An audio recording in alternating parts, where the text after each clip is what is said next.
fún wa kí àgbàgbà wa sílẹ̀ káwùsà lọ tiẹ̀ kí Yorùbá lọ tiẹ̀ Ìgbò lọ tiẹ̀ káwọn tó kówó wọn jẹ káwọn orúkọ ẹ̀ káwọn ìdílé wọn kájà fẹ́ tọ́ wa lẹ́jẹ̀ ti pọ̀ jù ó tó gẹ́ ẹja máa lọ. You are welcome to Drive TV. If you're new to this channel. A very good evening and welcome to the late night broadcast.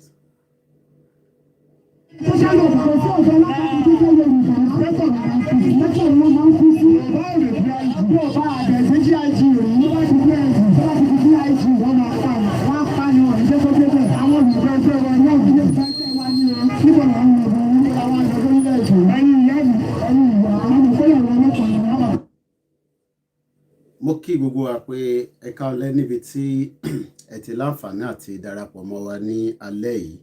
Ẹ káàbọ̀ sórí ètò náà. Ẹ bá wa máa sọ pé a tútù padà sí orí ètò tí gbogbo wa mọ̀ bẹ́ẹ̀ ni mọ̀ owó. Orúkọ tèmi ni Ọláyọmí Kóìkì tí gbogbo yín mọ̀ sí Kóìkì Media.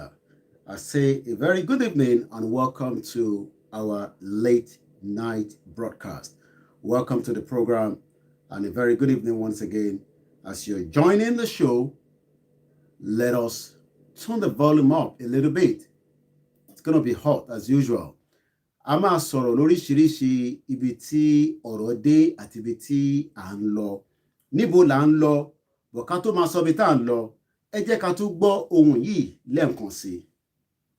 Kí wọn yóò fọmọ yọ ọmọ fọwọ́ pé yóò fi ọbẹ̀ ọlọ́wọ́n jẹ arípò òjijì náà orú ọmọ ẹ̀tọ́ wà láyé ó nípa tó nẹ̀ máa kó mi ò lè gbàdúrà pé nǹkan kan pé kó kú mi ò fi bú wọn mi fi sọ̀rọ̀ àbẹ́ ẹ̀kẹ́ la fẹ́ sọ mi ò bú wọn náà mi ò sọ̀rọ̀ burúkú sí wọn rárá ẹni wà lọ́wọ́ fídíò yẹn kò tí ì jẹ́ mọ́rọ̀ wọn. Mo ní gbogbo àwọn àgbàlagbà gbogbo àwọn tó ní agbára tó ẹ̀gbọ́n ọ̀rẹ́ Yorùbá ìran Yorùbá lọ́wọ́ tó ẹ̀gbọ́n ọ̀rẹ́ ìran Yorùbá lọ́wọ́ tí wọ́n dẹ̀ ní bí àṣẹ ń jẹ Yorùbá káàkiri gbogbo ayé tí wọn dẹ̀ ràn wá lọ́wọ́ mọ lọ́dọ̀ wọn fèsì wọn dẹ̀ búra fún sípè fún àwọn ẹlẹ́mìí ń bá wí bó lẹ́sẹ̀ máa lágbára tẹ́ẹ̀dẹ̀ bí àṣẹ ń jẹ wá báyìí tẹ́ẹ̀dẹ̀ tó sọ pé fíìmù là ń ṣe tẹ́ẹ̀dẹ̀ ló ń ṣe ń pààyàn ló ń ṣe gbogbo oríṣiríṣi nǹkan báyìí báyìí kẹ́ pírítì wa nà án sọ èmi ò bú bàbá kí tó kírísítẹ̀ ní mí Ọlọ́run ló dẹ̀ ní wa Ọlọ́run ọba òun ló mọ̀ bàtà wálé ayé òun ló sì mọ̀ bàtà lọ ẹni tí ń fi kú yọ̀yìn òun yóò kúnjọ́ kan náà ni so ti yẹn sìn bàbá barista kọ́lọ́ fọ̀rọ̀ tẹ́ wọn ó ní òkú ń ṣàdúrà fara ayé ara ayé náà ń ṣàdúrà fara ọ̀run pé káyé yẹ wọn ọ̀run yẹ wọn táwọn náà tó padà dàbí àwọn so gbogbo àná là á kúnjọ́ kan náà wọ́n bá téèyàn máa kú tá máa fi kú yọ mi ò fi kú yọ wọn yẹn kọ́lọ́ ṣàforíjì fún gbogbo wa kọ́lọ́ ọmọ tó kú kọ́lọ́ tẹ̀sà fẹ́fẹ́ rí kọ́lọ́ tẹ̀sà foríjì fún kọ́lọ́ jẹ́ kẹ́mi bàbá Adébóyè kọ́lọ́ jẹ́ kẹ́mi ogun mi ń bú wọn o mo kàn sọ̀rọ̀ ni mo sẹ́ ìpè fún gbogbo àwọn tí ń dalẹ̀ Yorùbá kódà tó bá yẹ tó mẹ́lẹ̀ ń dalẹ̀ Yorùbá képe yẹn mímí náà tẹ̀tẹ̀ wọn sáà gbogbo ẹni tí ń dalẹ̀ Yorùbá ni mo ṣépè fún gbogbo ẹni tí ó fẹ́ kí Yorùbá délẹ̀ lérí èmi fi bá wí kì í ṣe bàbá Adébóyè mi ìgbà wọn wí náà tẹ̀tẹ̀ wọn sáà kì í ṣe pé wọ́n á bẹ̀rẹ̀ kankan mi wọn bàbá yẹn rí àwọn náà mọ̀ mí rí ẹ wúru pásítọ̀ tíbẹ̀ tán tí wọ́n ń jà tíkẹ́tí kan tó ń sọ̀rọ̀ pé Yorùbá gbọ́dọ̀ dé ẹ wúru pásítọ̀ tíbẹ̀ tán yẹn ń sè é wọn rí bọ̀ àwọn kúrò fún pé ọmọ Yorùbá làwọn wọ́n sòdodo ọ̀rọ̀ wọ́n dẹ̀ ń sọ confam bọ́ àwọn Yorùbá ọ̀tọ̀ ló ń ta ẹwọ́ gbogbo ọ̀rọ̀ tí mo sọ bí wákàtí kan mo ò rí kankan mú mbẹ̀ ibi tí mo ti wá sọ̀rọ̀ pé mo ti ṣépè gbogbo àwọn tí ń dalẹ̀ Yorùbá bẹ́ẹ̀ náà lọ kọ́ tí wọ́n ní mo ń bú bàbá yẹn tí mo bú wọn ni bàbá fúnra wọn wo fídíò mọ̀ pé mi ń bú àwọn bàbá mọ̀ pé mi ń bú àwọn mi ń dẹ̀ fọmọ yọ àwọn àyè ẹ̀ bímọ náà wáyé tó mọ nìkan máa kú tí máa sọ bọ́lọ̀ mu wáyé tí máa sọ bọ́lọ̀ mu wọn ibi kọ́ sọ bí mo sọ pé Ọlọ́run mú bàbá yẹn kó mọ̀ rẹ̀ kú mo ti sọ bẹ́ẹ̀ mo ní mi mọ̀ wọ́n rí mo ní sábà dá sọ̀rọ̀ Yorùbá ní sẹ́ni wọ́n dẹ̀ ní nù pé wọ́n bá a dá sí à wọ́n ní ẹgbẹ́ ká gbé ọ̀rọ̀ ẹ̀sìn wọ prógámù wa ìtorí àtàlàlùfà àti gbogbo ẹnìbọ̀dì náà ló ń sọpọ̀tù mo ti ṣàlàyé ọ̀rọ̀ yẹn nìyẹn mo dẹ̀ búra fún gbogbo wa mo ṣépè gbogbo àwọn tó ń sọ̀tà Yorùbá tí wọ́n fẹ́ kí Yorùbá délẹ̀ lé lọ́ba tán ẹ̀rẹ̀ wá gbé gbà ẹgbẹ́ mo ti bú wọn kí ló dé táwọn Yorùbá máa ń ṣe gbogbo àwọn sọ̀tẹ̀ ara wọn máa ṣe gẹ́gẹ́ báyìí ṣe kó dáná táwọn òdodo rẹ̀ jẹ́ ká sọ ìyẹn lè wá mú àwọn ọ̀tá àlọ́síwájú Yorùbá èèyàn rẹ̀ lè mọ́ lọ́tà èmi ò lè jísòrò pé kẹ́ tó tẹ́ bá fẹ́ ṣe kẹ́ bú mi kẹ́ ṣe tó wù yìí nígbà tí n bá débi tí mò ń lọ ìwọ̀n tẹ́mi kẹfẹ́ kó pọ̀ mi ṣe ni pé kó pọ̀ mi wà ní òwe tàn tọ́lọ̀ lè ti ká ṣàṣeyọrí lórí ohun tá à ń ṣe so fún de mo rọ gbogbo ẹ̀yin ọmọ Yorùbá tẹ̀ lọ́kọ̀tì kìíní tẹ̀ ń fẹ́ mọ sọ̀sọ̀kúsọ tẹ̀ fẹ́ mọ ṣe àkóbá fún mi lọ́dọ̀ bàbá yẹn mo rọ gbogbo yẹn máa wà lẹ́sìn yẹn náà bàbá àgbàlagbà ni wọ́n dẹ̀ bímọ tó bímọ kọ́nà jó jèrè wọn àṣẹ bí pásítọ̀ ni wọ́n prophet ni wọ́n náà wáyé táwọn máa bú prophet kò sí prophet gẹ́gẹ́ ni mo Christian èmi náà understand? So bíbélì náà ni bàbá dáríjì wọn torí pé ọmọ tó ń ṣe Ọlọ́run sí àforíjì fẹ́ tó lọ kọ́ọ̀tì rẹ̀ tí wọ́n sọ̀tọ̀ kó ṣe kọ́lọ́run dáríjì pẹ̀lú àtòwò yẹn Ọlọ́run dẹ̀ bí pẹ̀lú ìgbàgbọ́ sí yọ́ dáríjì ọ̀nà òbí yọ kí ló tẹ̀ ń ṣe báyẹn mi ò bú bàbá yẹn àbẹ ẹ̀yin ẹ̀fẹ́ ṣe tó yẹ ẹbẹ̀ wà ń gbé bó mo ti bú wọn mo ṣàlàyé ọ̀rọ̀ ẹ̀dẹ̀ wá tọ́ọ̀nù ẹ̀dẹ̀ change ẹ̀ wá kọ́ọ̀tì rẹ̀ wá ń sọ kọ̀dá ọ̀dà tó ṣe ń gbàgbà ìkọ̀dá wọn tẹ́ fi sọ̀rọ̀ bá sọ̀rọ̀ náà yẹn á sọ̀rọ̀ ẹ̀ lásọ̀rọ̀ àtúnṣọ̀rọ̀ ẹ̀ tó lọ sọ yẹn wọn dára mo kí gbogbo wa pé ẹ káalẹ́ ẹ káàbọ̀ sórí ètò níbi tí a ti máa fi ọ̀rọ̀ bára wa sọ̀rọ̀ ní alẹ́ yìí èní ní 11th day of May 2021 mo fi wákàtí kí gbogbo ẹ̀yin bàbá wa ẹ̀yin màmá wa gbogbo ẹ̀yin tí ẹ fẹ́ràn pé kí ilẹ̀ Yorùbá kó dá dúró àtàwọn tí wọ́n fẹ́ kí ilẹ̀ Yorùbá náà kó dá dúró gbogbo wọn náà là ń kí nítorí pé bí gbogbo wa bá wo bí nǹkan ṣe ń lọ látìgbà tí a ti ń pera wa ní Nàìjíríà a rí pé gbogbo ẹ̀ náà kò dán mọ́ràn tó bá jẹ́ pé ó bá dán mọ́ràn ni irú ariwo tá à ń pa ta fi ń sọ pé a fi dá dúró àwọn oríṣiríṣi èèyàn á ti máa sọ fún wa pé ẹ gbẹ́nu yín lọ sọ́hùn kí ni àǹfààní nǹkan tẹ́ tó fẹ́ mú wá fún wa àmọ́ ká tó máa rìn síwájú a tó fi tẹnumọ́ fún gbogbo wa pé fún àǹfààní ẹ̀yin tí ẹ̀ ń darapọ̀ mọ́ wa a play anthem wa ẹ gbé àga ẹ jókòó ẹ gbọ́ ọ̀rọ̀ máa wá lóríṣiríṣi lálẹ́ yìí mo dẹ̀ fẹ́ kí ẹ mú pen and paper dání nítorí pé kẹ má bàa gbàgbé nítorí pé ọ̀rọ̀ la máa sọ lénìí history máa remember wa àti tá a bá sọ àti tá a bá sọ oríṣiríṣi náà ló máa kọ but nítorí pé ká lè bá rewrite history òun ni tá à ń ṣe but àwọn ọ̀rọ̀ míì náà wà tí wọ́n ti sọ a clarify àwọn ọ̀rọ̀ kankan ní alẹ́ yìí ẹ jẹ́ ká gbọ́ anthem wa.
mo fi ti ìfẹ́ mo fi kí gbogbo wa lẹ́ẹ̀kan sí pé ẹ káàbọ̀ sí orí ètò tiwa tí a tuntun mú wá ní alẹ́ yìí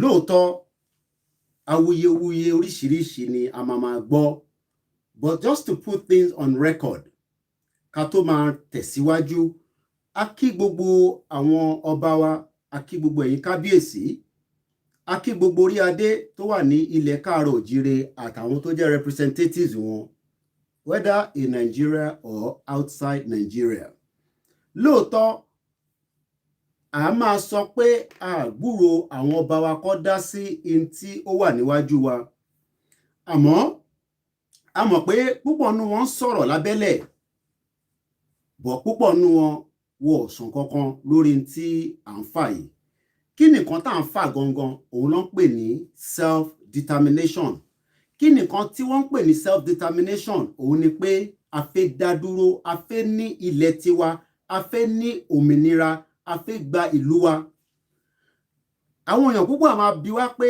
ǹjẹ́ ó ṣeé ṣe a máa sọ bí ó ṣeé ṣe bí kò ṣeé ṣe bí tó yẹn bá ṣe ń lọ àmọ́ fún gbogbo ẹ̀yin tí ẹ jẹ́ olólùfẹ́ wa tí ẹ ti ń fi ẹ̀mí bá ọ̀rọ̀ yẹn lọ púpọ̀ nínú yín tí ẹ̀ ń wò wá fake account lẹ́ ń lò nítorí pé ẹ̀rù ń bà yín láti fi orúkọ yín gangan láti fi wò wá ìyẹn ò ṣe kankan púpọ̀ nù yín kò believe nínú nǹkan tá a gbé dání ìyẹn náà kò ṣe kankan púpọ̀ nù yín ẹ̀rù ń bà yín pé ta ló máa gbà wá sílẹ̀ tí ọlọ́pàá bá dè wá mọ́lẹ̀ pé à ń sọ̀rọ̀ Yorùbá nation akí bàbá wa Professor Banji Akíntóyè bẹ́ẹ̀ ni akí bàbá wa Pa Ayọ̀ Adébánjọ akí gbogbo ẹ̀yin bàbá ẹ̀yin professor ẹ̀yin ọ̀jọ̀gbọ́n akí bàbá wa Ìbà Gani Adams lógún ọ̀fẹ́ mo kí gbogbo orí adé tó ń bẹ nílẹ̀ káàárọ̀ òjíire àti tí ó fẹ́ jẹ́ ká lọ àti tí kò fẹ́ jẹ́ ká lọ mo kí gbogbo baálẹ̀ sọ̀rí kọ̀ọ̀kan nítorí pé ta bá rán àwọn èèyàn jáde tó bá dé community yẹn wá ní baálẹ̀ ní pé irọ́ o ẹ má lẹ Yorùbá poster sí bíbá yìí o nǹkan kan ló dé tó fi ń dẹ́rù bà wọ́n bọ́ in tí mo kọ́kọ́ fẹ́ fàyọ́ ń bẹ̀ ni pé ká mú ọ̀rọ̀ yìí jáde nítorí pé bàbá wa Chief Sunday Ìgbòho Òòṣà ní ẹ̀ní wọ́n ní kí n sọ fún gbogbo ọmọ káàárọ̀ òjíire níbikíbi tí ẹ ti láǹfààní àti gbọ́ wa pé owó tí wọ́n fún wa látọ̀dọ̀ màmá wa Sister Maureen Bàdéjọ the 2.5 million àti dá owó yẹn padà sí ọ̀dọ̀ àkáǹtì Sister Maureen Bàdéjọ tí gbogbo yín mọ̀ sí GOTV ẹ máa rántí pé awuyewuye nípa ọ̀rọ̀ owó yẹn á fẹ́ máa lọ bí ọ̀sẹ̀ bíi mélòó kan nísìn bọ̀ bàbá wa Chief Sunday Adéyẹmọ Ìgbòho pẹ̀lú ẹ̀rí tí ó dájú tí a fi sọ fún gbogbo ẹ̀yin ọmọ káàárọ̀ òjíire tí ẹ dá owó yẹn pé owó tí ẹ dá yẹn o kò sí ní ọwọ́ wa mọ́ ó ti kúrò ní ọwọ́ tiwa báyìí confirmation dẹ̀ wà ní ọwọ́ wa in tó ń pè ní ẹ̀rí yẹn òun ni ẹ̀ ń wò yìí tó indicate pé 2.5 million was returned back to Bàdéjọ Ọmọrìnṣọ́lá Maureen at exactly 11:34:16 seconds today, the 11th day of May 2021. We requested for the account to pay that return of the 2.5 million, and that refund has been put into the account. So ìyẹn gẹ́gẹ́ bí in tí bàbá wa Chief Sunday Ìgbòho tí wọ́n ní kí n fi tó gbogbo ọmọ káàárọ̀ òjíire létí.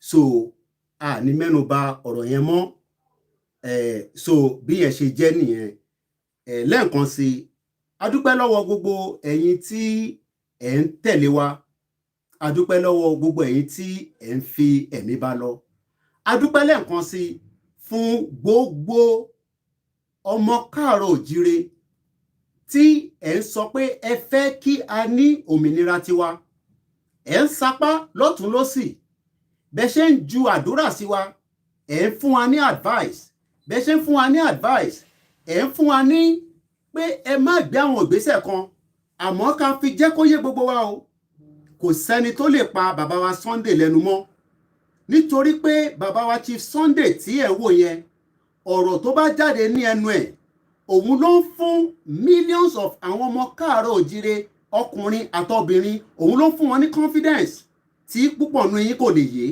ó lè má yé yín lóòótọ́ nítorí pé ẹlòmíì ó ń wo Nàìjíríà bígbà tó jẹ́ pé Nàìjíríà yẹn ó tóbi ju àwa fúnra wa lọ àmọ́ bàbá wa Chief Sunday tí ẹ mọ̀ tèmi máa sọ fún yín ní alẹ́ yìí ní ọlẹ́ àti ọlá Ọlọ́run tí gbogbo wa ń jẹ orúkọ ẹ̀ kò ń ṣe orúkọ tí ẹ kàn lè gbà sẹ́gbẹ̀ẹ́ ní ọ̀rọ̀ Yorùbá nation tí à ń fà lọ́wọ́ yìí bẹ́ẹ̀ ni gbogbo àwọn ọba wa àti bàbá wa Pa Adébánjọ àti Professor Banji Akíntóyè Comrade Victor Taiwo àti ẹgbẹ́ lóríṣiríṣi a lè disagree láàrin ara wa lóòótọ́ àmọ́ ẹ jẹ́ kó máa yé wa pé gbogbo àwọn ọmọ tí ẹ̀ ń rí tán jáde tí wọ́n ń rìn káàkiri tí wọ́n ń wọṣọ Yorùbá nation tí wọ́n ń dé fìlẹ̀ tí wọ́n lọ ń ṣe rally nítorí pé orúkọ bàbá wa Chief Sunday Igboho tí wọ́n ń lò òun ni wọ́n fi ń jáde yẹn tẹ́bá ní ká wo lọ sẹ́yìn ní last year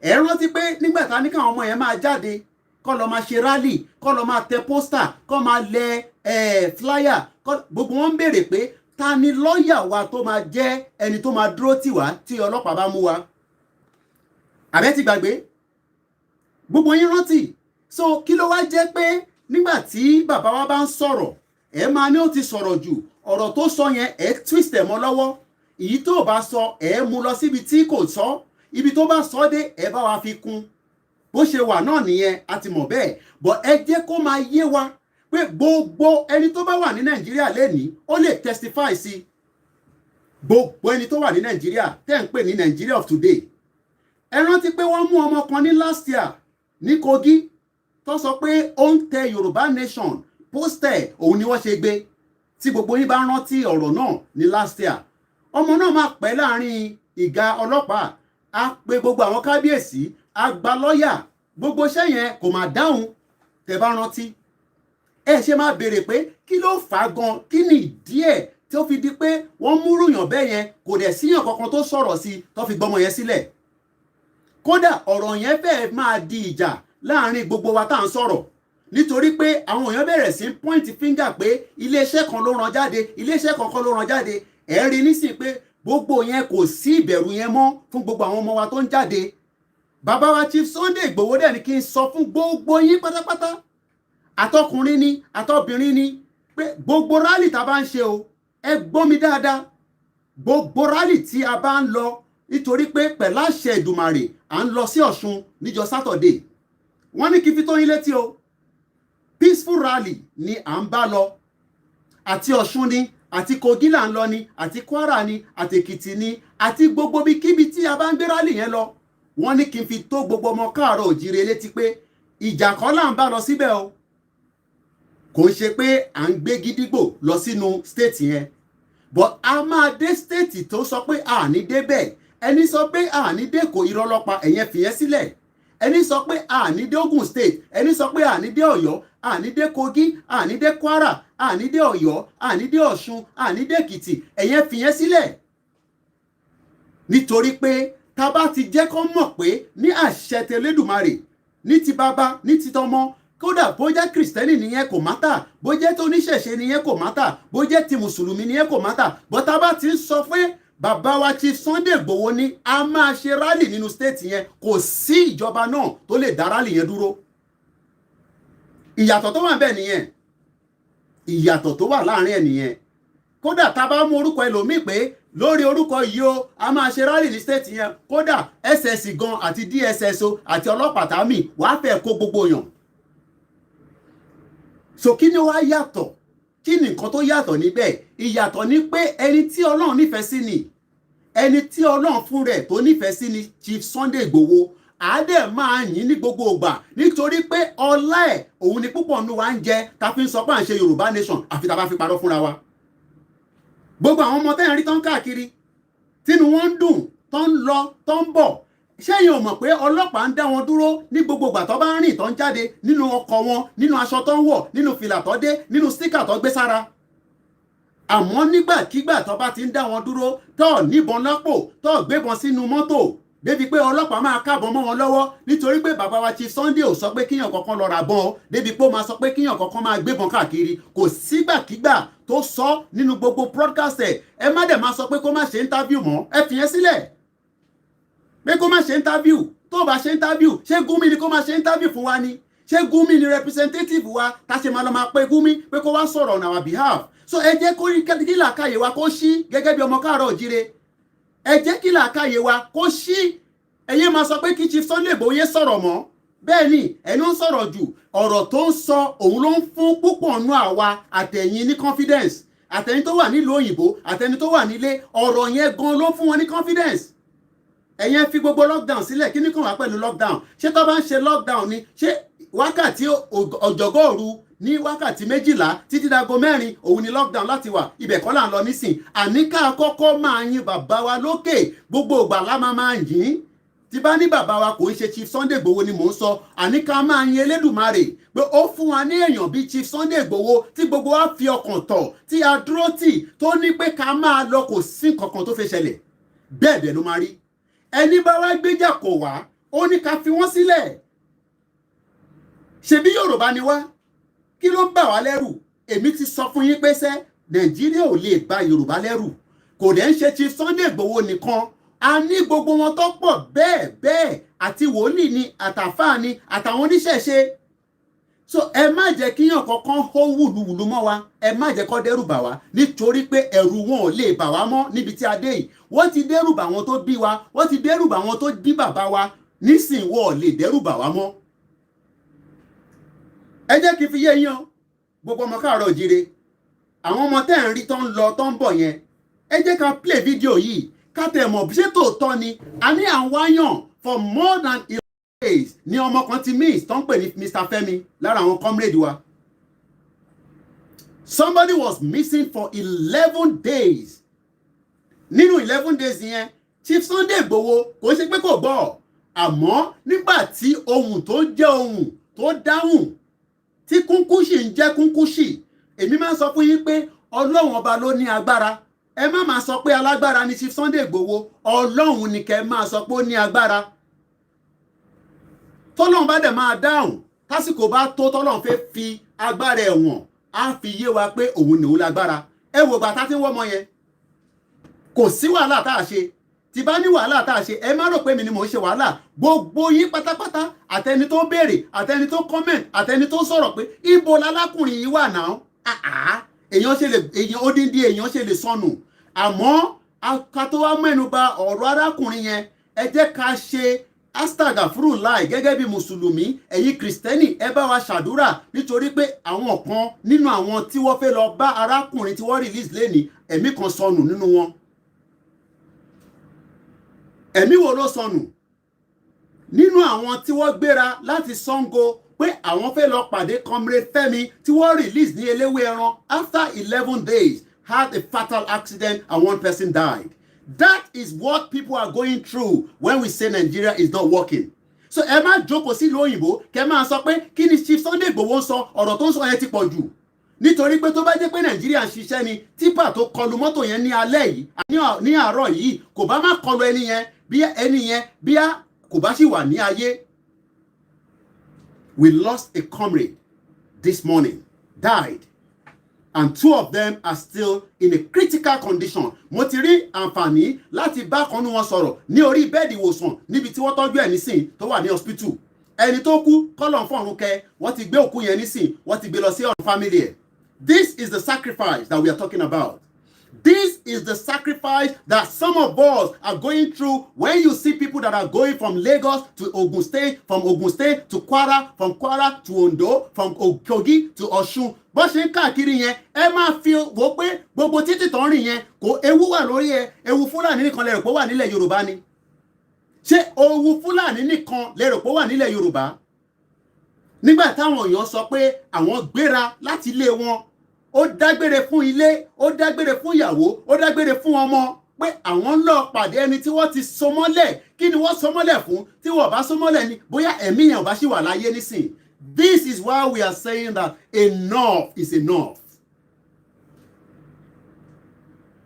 So sọ̀rọ̀ báyìí nítorí pé nǹkan kan ń dùn wá kàn, nǹkan kan ń bà wá nú jẹ́, nǹkan kan kò right. Kí nìkan náà? Òun ni pé ìlú yóò lè work.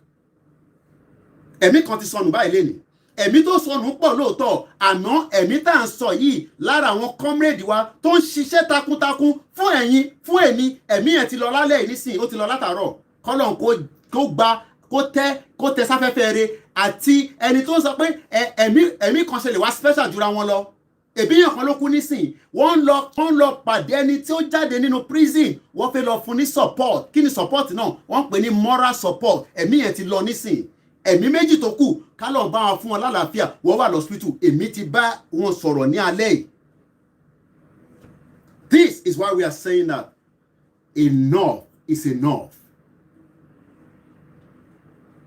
This is what we're going to go through. So you can see that when we talk about Yoruba nation, it's not going to be a smooth journey. Lẹ́ẹ̀kan sí, mo kí gbogbo yín tí ẹ ti darapọ̀ mọ́ wa.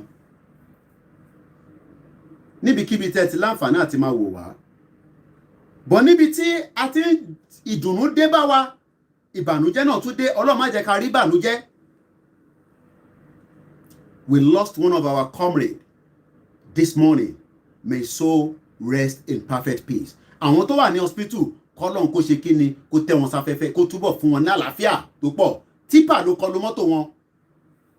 Bóyá típà yẹn nísìn tó bá jẹ́ pẹ̀lú tó ń ṣiṣẹ́ ni, tó bá jẹ́ pẹ̀lú tó gbádùn ni, ó ṣeé ṣe pé típà yẹn kò jẹ́ kó wà lórí títì. Tá bá ń sọ fún yín pé àwọn ọmọ tó ń rìn tó ń lọ tó ń bọ̀ yẹn iṣẹ́ ló ń ṣe. Ẹ má wò pé ẹ̀yin lẹ ń náwó, àwọn tí ẹ̀mí lọ nísìnyí àwọn náà nọ́ra.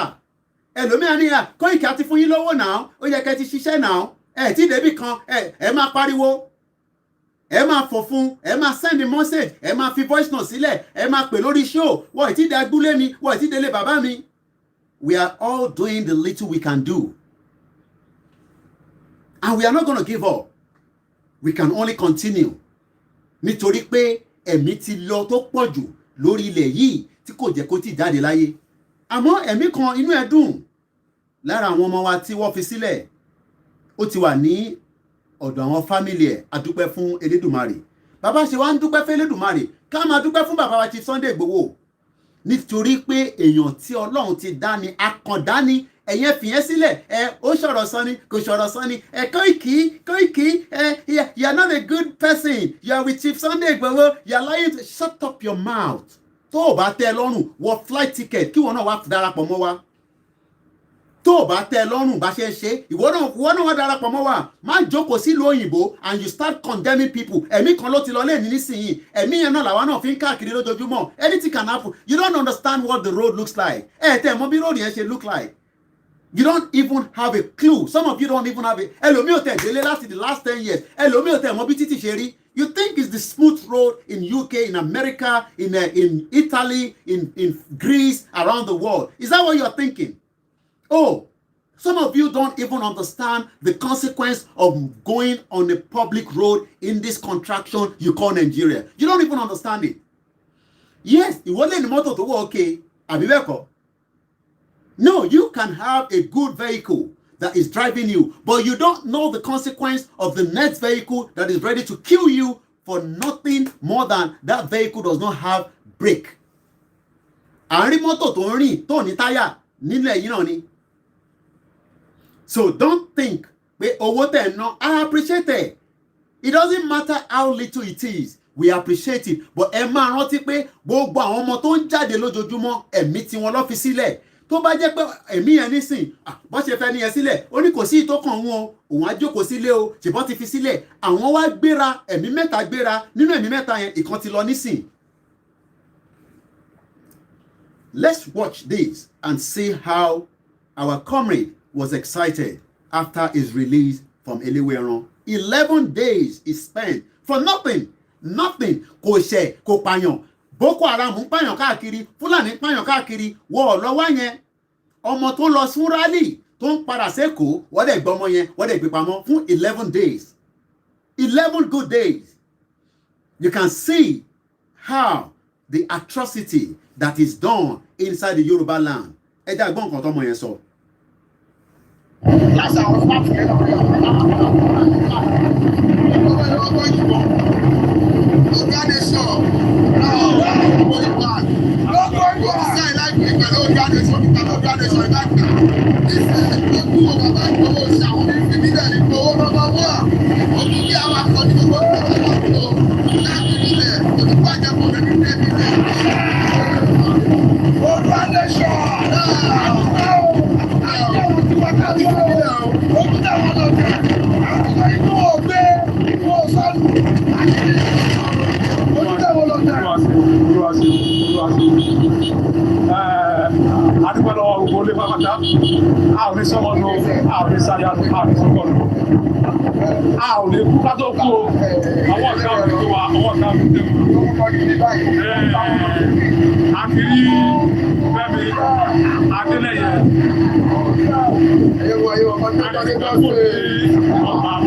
à ń gba ibẹ̀ lọ sí Ṣàgámù a máa gba ibẹ̀ wọ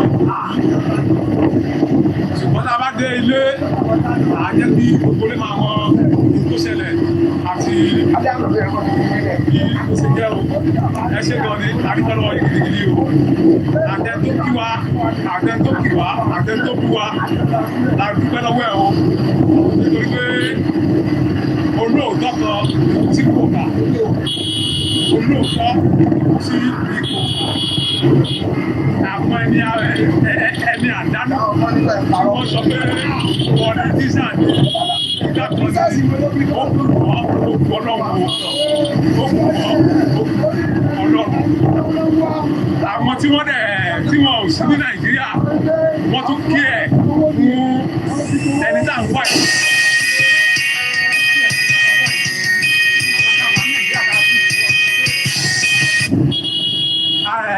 Àjà fún òmìnira lọ odò àgbéwà tó ní gbé ọ̀dà rẹ̀. Gbogbo àwọn ẹnikẹ́ni ìpínlẹ̀ tó bá múrán láti máa dáàbò wa káàkiri àmú odò àgbéwà.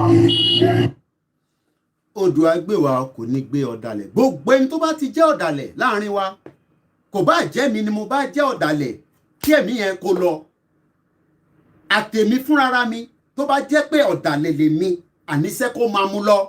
Kí láǹfààní tó ń ṣe bọ̀ tó bá jẹ́ pé èmi ò ń ṣe ọ̀dàlẹ̀ ìwọ náà kì í ṣe ọ̀dàlẹ̀ gbogbo wa máa débi tá à ń lọ kò ń ṣe pé a ní láti bú àwọn tó fi lọ in tó fi lọ yẹn kò lè dá wa dúró àfi tẹ́ bá ń sọ pé irọ́ là ń pa irọ́ tẹ́ ń sọ pé à ń pa yẹn ẹnu ẹ̀ ní gbogbo àjọ wà yìí a tún fi tọ̀wọ̀tọ̀wọ̀ tìfẹ́tìfẹ́ a fi dúpẹ́ lọ́wọ́ bàbá wa Chief Sunday Igboho ṣé lọ́ọ̀yà ló gbà jáde yẹn nísìn ẹlòmíà ní grand collect lawyer lawyer wo la fẹ́ gbà a ní kò sí constitution mọ́ ẹ sì sọ̀rọ̀ lawyer we are not under the constitution we understand ẹ sì wà lábẹ́ ìfin Nàìjíríà fún ẹ̀yin fún àwa àsí lábẹ́ òfin Nàìjíríà mọ́ but nítorí pé àsí lábẹ́ òfin Nàìjíríà ìyẹn ò ní pé ká wá máa àtáàkì ọlọ́pàá tó jẹ́ ti Yorùbá a ní láti àtáàkì wọn àmọ́ tó bá fi ojú ìbọn kàn wá tí wọ́n fi ìbọn tó fi ń lé wa a sọ fún ọmọ Yorùbá ni wá a jẹ́ kọ́mọ̀ ọmọ Yorùbá ni wá.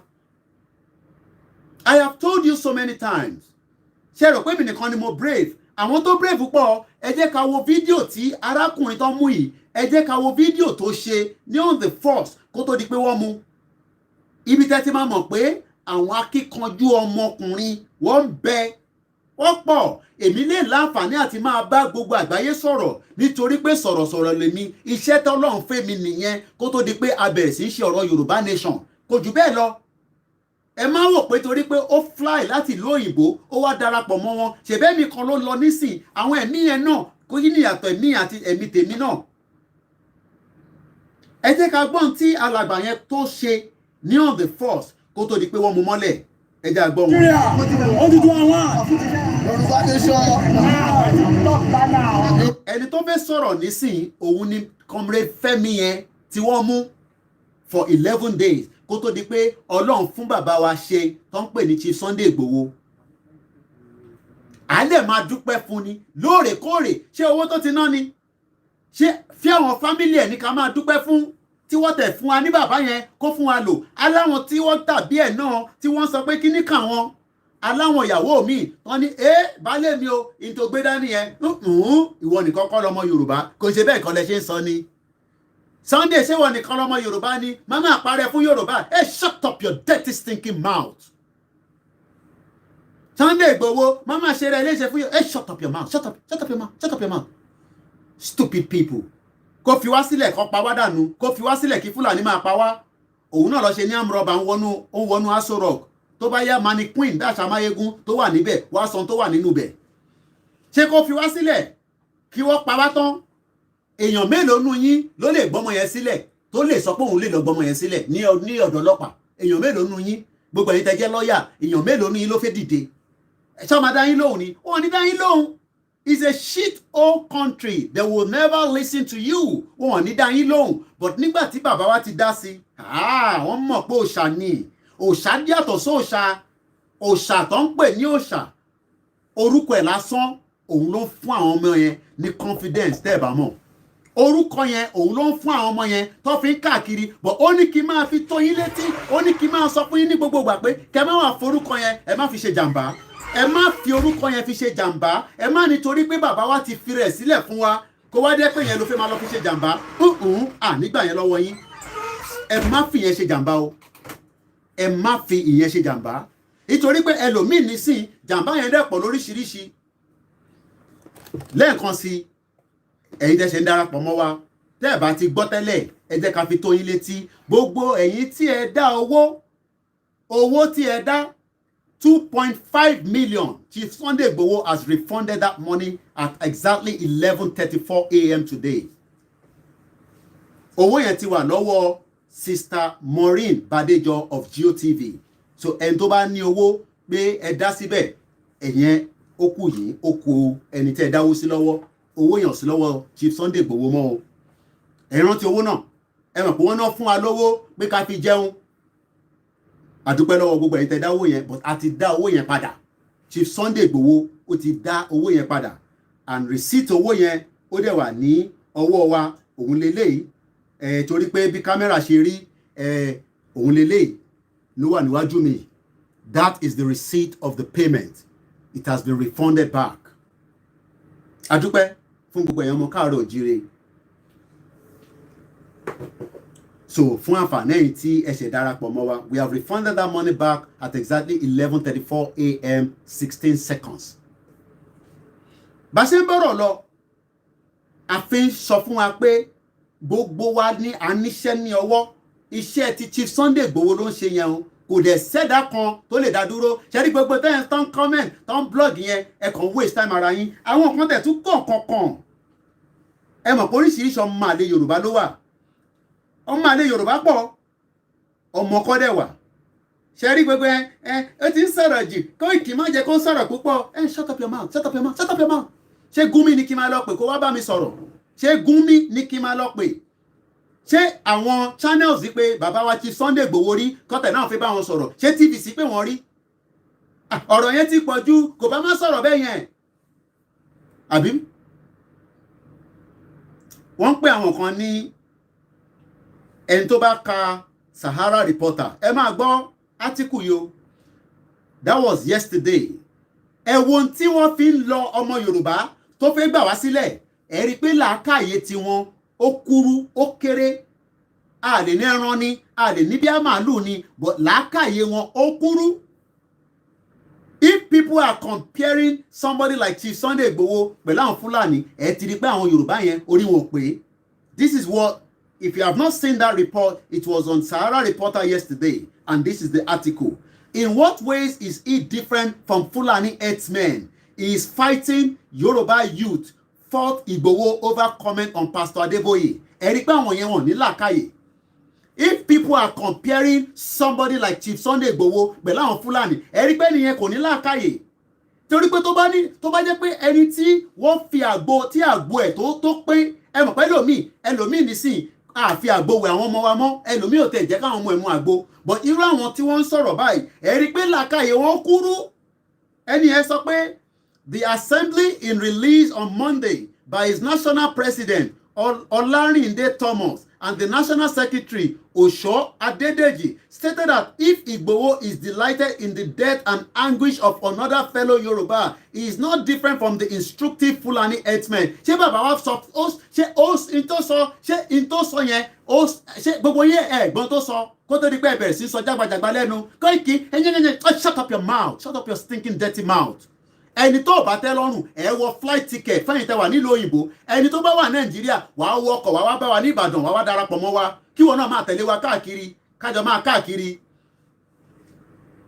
Ẹlòmíì ò tẹ̀ ní làákàyè kankan àníṣe ọ̀rọ̀ Ìgbòho ohun Ìgbòho nìkan òun ló ń fún gbogbo àwọn ọmọ yẹn ní confidence tẹ́ ẹ̀ bá mọ̀ mo sọ fún yín lẹ́nìí tí kò bá yé yín èmi sọ fún yín tẹ́ bá ní àwọn kan warriors àwọn kan lọ fún rally what they cannot do that rally without Chief Sunday Igboho authorizing it as well. Kò ń ṣèmi ni mò ń gbé rally àwa ń polówó rally ni nítorí pé media point of angle but ẹni tó wà ní ẹ̀yìn rally kankan tí àwọn ṣe náwọn kan ṣe rally yẹn they are not doing the right thing but in tí mo fi yẹ yín ni pé not just the rally alone ànáwọn èèyàn ti ń jáde nísìn ní àdúgbò kọ̀ọ̀kan ẹ̀rí àwọn fídíò tá a máa ń post ni wọ́n lọ ń lẹ sticker wọ́n ń lẹ poster it's because of the confidence of one man alone called Chief Sunday Igboho ẹ bá máa fẹ́ orí ò bá pa yín kú that is the fact and nobody can change that. Ní bàbá wa Professor Banji Akintoye náwọn olómi òṣìṣẹ́ o ẹ má get me wrong àníṣe orúkọ tí ìjọba ẹkùn ọkọ̀ Fúlàní ẹkùn ọkọ̀ federal government wọ́n mẹ́wàá àwọn ò lè dá dúró ní gbogbo tó sọ nínú broadcast yẹn ìyẹn nìkan lẹ wá rí mú èèyàn ní àwọn Fúlàní dáhùn dúró Fúlàní dá dúró nígbà tí ó ń bọ̀ nídìí ìrókò ẹ̀rí yẹn sọ̀rọ̀ sí tó bá yẹ pé ẹni tí kò jẹ́ ẹni tí Ọlọ́run dá bó ṣe dá ní akọgun èèyàn special Ọlọ́run dá ẹlòmíì wọ́n ń pè máa kan ní Professor Chris Imafidon family is the most genius family in the whole of UK ẹ lọ Google ẹ̀ tẹ́ ẹ bá mọ̀ ó ń bá bó ṣe ń bá oríṣiríṣi èèyàn jẹ bẹ́ẹ̀ ni Chief Sunday náà ó ti bá àwọn èèyàn ṣe púpọ̀ ẹlòmíì àwọn PDP member ní kí ni shut up àwọn máa bá who is Atiku tá l'Atiku Àtíkù wa gẹ́gẹ́ bí Àtíkù yẹn gẹ́gẹ́ bí èèyàn ni Àtíkù yẹn ẹ̀yin rò pé Àtíkù yẹn èèyàn àwọn olè ẹ̀yin ò rí nǹkan tíyàwó èyí tí wọ́n fi sí NPA rí nǹkan tó ṣe ni 165 billion is missing àwọn ilé wa ń compare bàbá wa Chief Sunday Igboho pẹ̀lú àwọn Fúlàní rí pórí wọn pé rí pé làákàyè wọn kò sọ̀ sílẹ̀ dáadáa torí pé tí làákàyè wọn bá sọ̀ sílẹ̀ ni how can you compare somebody like Chief Sunday Igboho with Fulani if they are not mad? Ẹ jẹ́ kí n fi tó yín létí lẹ́ẹ̀kan sí ẹ kàn máa dún hòhòhòhò ni ẹ kàn máa bínú ni ẹ máa bínú orí ọni tọ́lọ́hún kẹ́ ni Ọlọ́run dẹ̀ ti kẹ́ kò ń ṣèní kò ń ṣàná ẹ lọ béèrè orúkọ ẹ rò pé tọ́ọ̀gì ni ṣé tọ́ọ̀gì lẹ pé Chief Sunday Igboho ni orí yóò pé làákàyè yóò sọ àbí nǹkan tí mo sọ yẹ yín ẹlòmíì rò pé bí tọ́ọ̀gì ni. Let's say this clearly again. Let me put this out again. The only reason why people have confidence with this Yoruba nation of today is nobody more than Chief Sunday Igboho. Fact ni mo lè gbọ́ lẹ́nu mi yẹn. Ó dẹ̀ ti sọ, ó ní tó bá wù United Nations tó bá yá kó wá pín wa, tó bá yá á pínra wa. Àsìkò yẹn ò tí tó ni. Ẹ̀yin ẹ lọ mú yẹn, èmi sọ fún yín pé àsìkò tí tó ni. But for now, we will continue with acclamation. The best thing we can do now is we continue to move around. Rallies every day. People are going out every day, putting posters, flyers. We are receiving thousands of calls every day. And those of you that are scared, aláwọn kan tó ń bẹ̀rù. Kí lẹ ń bẹ̀rù fún? Why are you scared? Ogbébọn dání ni, Omada dání ni. Why are you scared to talk about Yoruba nation? Àwọn ọ̀bá gbèrò kankan jà, àgbà alágbára kankan jà, nítorí àwọn ọ̀lágbára Ọlọ́run ló ní agbára lọ́wọ́. Àmọ́ wọ́n tí ó bẹ̀ in their millions láti dá gbogbo Yorùbá dúró. Wọ́n tó bẹ̀ ni mo sọ, wọ́n lè máa gbìyànjú ni, wọ́n lè máa try ni, but kò ń ṣe Chief Sunday Igboho nìkan. We have millions of Yoruba people around the world that are ready to defend their land, just like Professor Banji Akintoye used to say. Lẹ́ẹ̀kan sí, àdúpẹ́ lọ́wọ́ gbogbo yín o. Gbogbo yín pátápátá tí ẹ̀ ń fi àdúrà, tí ẹ̀ ń fi ẹlòmíì 20,000, ẹlòmíì 10,000, gbogbo bẹ́ẹ̀ ṣe ń fún wa, tí ẹ̀ ń fún gbogbo platforms, nítorí pé kò ń ṣe platform kan lẹ̀ ń fún wọn ní different places. Gbogbo ẹ̀ ní Ọlọ́run, gbogbo ẹ̀ ló ní record. Ẹlòmíì rò pé mi ló ń ṣe fún, ó rò pé Chief Sunday Igboho ló ń ṣe. No! Òun ṣe fún nítorí pé ìwọ náà fẹ́ jẹ́ kó máa rántí pé nígbà tá a fẹ́ gba Yorùbá nation, I did my own best. A máa kúrò nínú Nàìjíríà, ẹni tó bá ní àní kúrò, ọkọ̀ tó ti fẹ́ ṣí ni, a ti ro epo sí, ó ti move. So ó better kẹ́ tètè wọlé, kẹ́ jókòó dáadáa. Forget about all these articles people write about us. Forget about everything people say about us. Yoruba nation is bigger than any one of us, including Chief Sunday Igboho and myself. And that is what a lot of people don't understand. There's nobody in Aso Rock. Forget about Aso Rock. Aso Rock is empty. Ìyẹn ní kankan ṣe pẹ̀lú àwa. Tó bá wù wọ́n kó para wọn. Tó bá wù wọ́n kó wọnú ilé Buhari, kó jí pátá ẹ̀. Tó bá wù kó jí ṣòkòtò ẹ̀. If they can go into the villa in the chief of staff. Mo tó pè ní chief of staff ni. Ṣó wá gẹ́gẹ́ bí ordinary person. Do you know what it means to go in the villa and then wọ́n ní olè jà burglar? Mo tó pè ní burglar. Pé burglar èèyàn wọlé. Ó gbójú window wọlé, it doesn't matter even if it's one of the stars, it should never have happened. So ìyẹn ọ̀kan wá èyí tó kàn wá nísìnyí ni pé a fẹ́ lọ but ẹni kì í máa fi tọ́ yín létí o nítorí pé ẹ̀yin ọmọ kan wà ẹ̀ lágídí gan agídí yẹn ẹ bá wa reserve ẹ̀ ṣe ní gbogbo action tẹ́ ẹ̀ fẹ́ yẹn ojú kan yín ni ẹ̀yin sì mú action yẹn mọ́ra ṣe ní action yẹn ó ń bọ̀ but àsìkò tí tó but action yẹn ẹ jẹ́ ká máa fi lọ pẹ̀lú peaceful rally state kọ̀ọ̀kan lè ní ká máa wọ state o náà pọ̀ tó bẹ́ẹ̀ ni mo sọ kò ń ṣe mi ni mo sọ̀rọ̀ state náà tó àtẹ̀mọ̀kọ́ àwọn gọ́fìnà wa ọ̀tẹ̀ yẹn gọ́fìnà Ṣèyí Mákindé ọ̀níṣẹ́ yẹn gọ́fìnà tó dáa ni kò ní ṣe Ọ̀ṣun Oyètọ́lá ó mọ̀ pa ń bọ̀ wọn ní ṣe wọn ní ṣe gọ́fìnà Oyètọ́lá he knows we are coming to Ọ̀ṣun state wọn ní ṣe kàkà bẹ́ẹ̀ wá ní káwọn ọlọ́pàá kọ́ máa protect wa àwọn náà dẹ̀ bọ́lọ́pàá jà ní Èkìtì gọ́fìnà Fáyẹmí àwọn ní ṣe gọ́fìnà tó dáa ni he won't do so. He won't do so. Not even Sanwo-Olu. Sanwo-Olu knows we are coming. Ṣé rí gbogbo article tí commissioner of police ń kọ yẹn ó ń kọ tiẹ̀ pẹ̀lú àwọn family ẹ̀ ni ló ń sọ fún kò sọ fáwa. We are coming to Lagos. Kì í ṣe thug, kì í ṣe hoodlums. We are Yorubas and we will tell the message to every single Yorubas around the world and inside the land.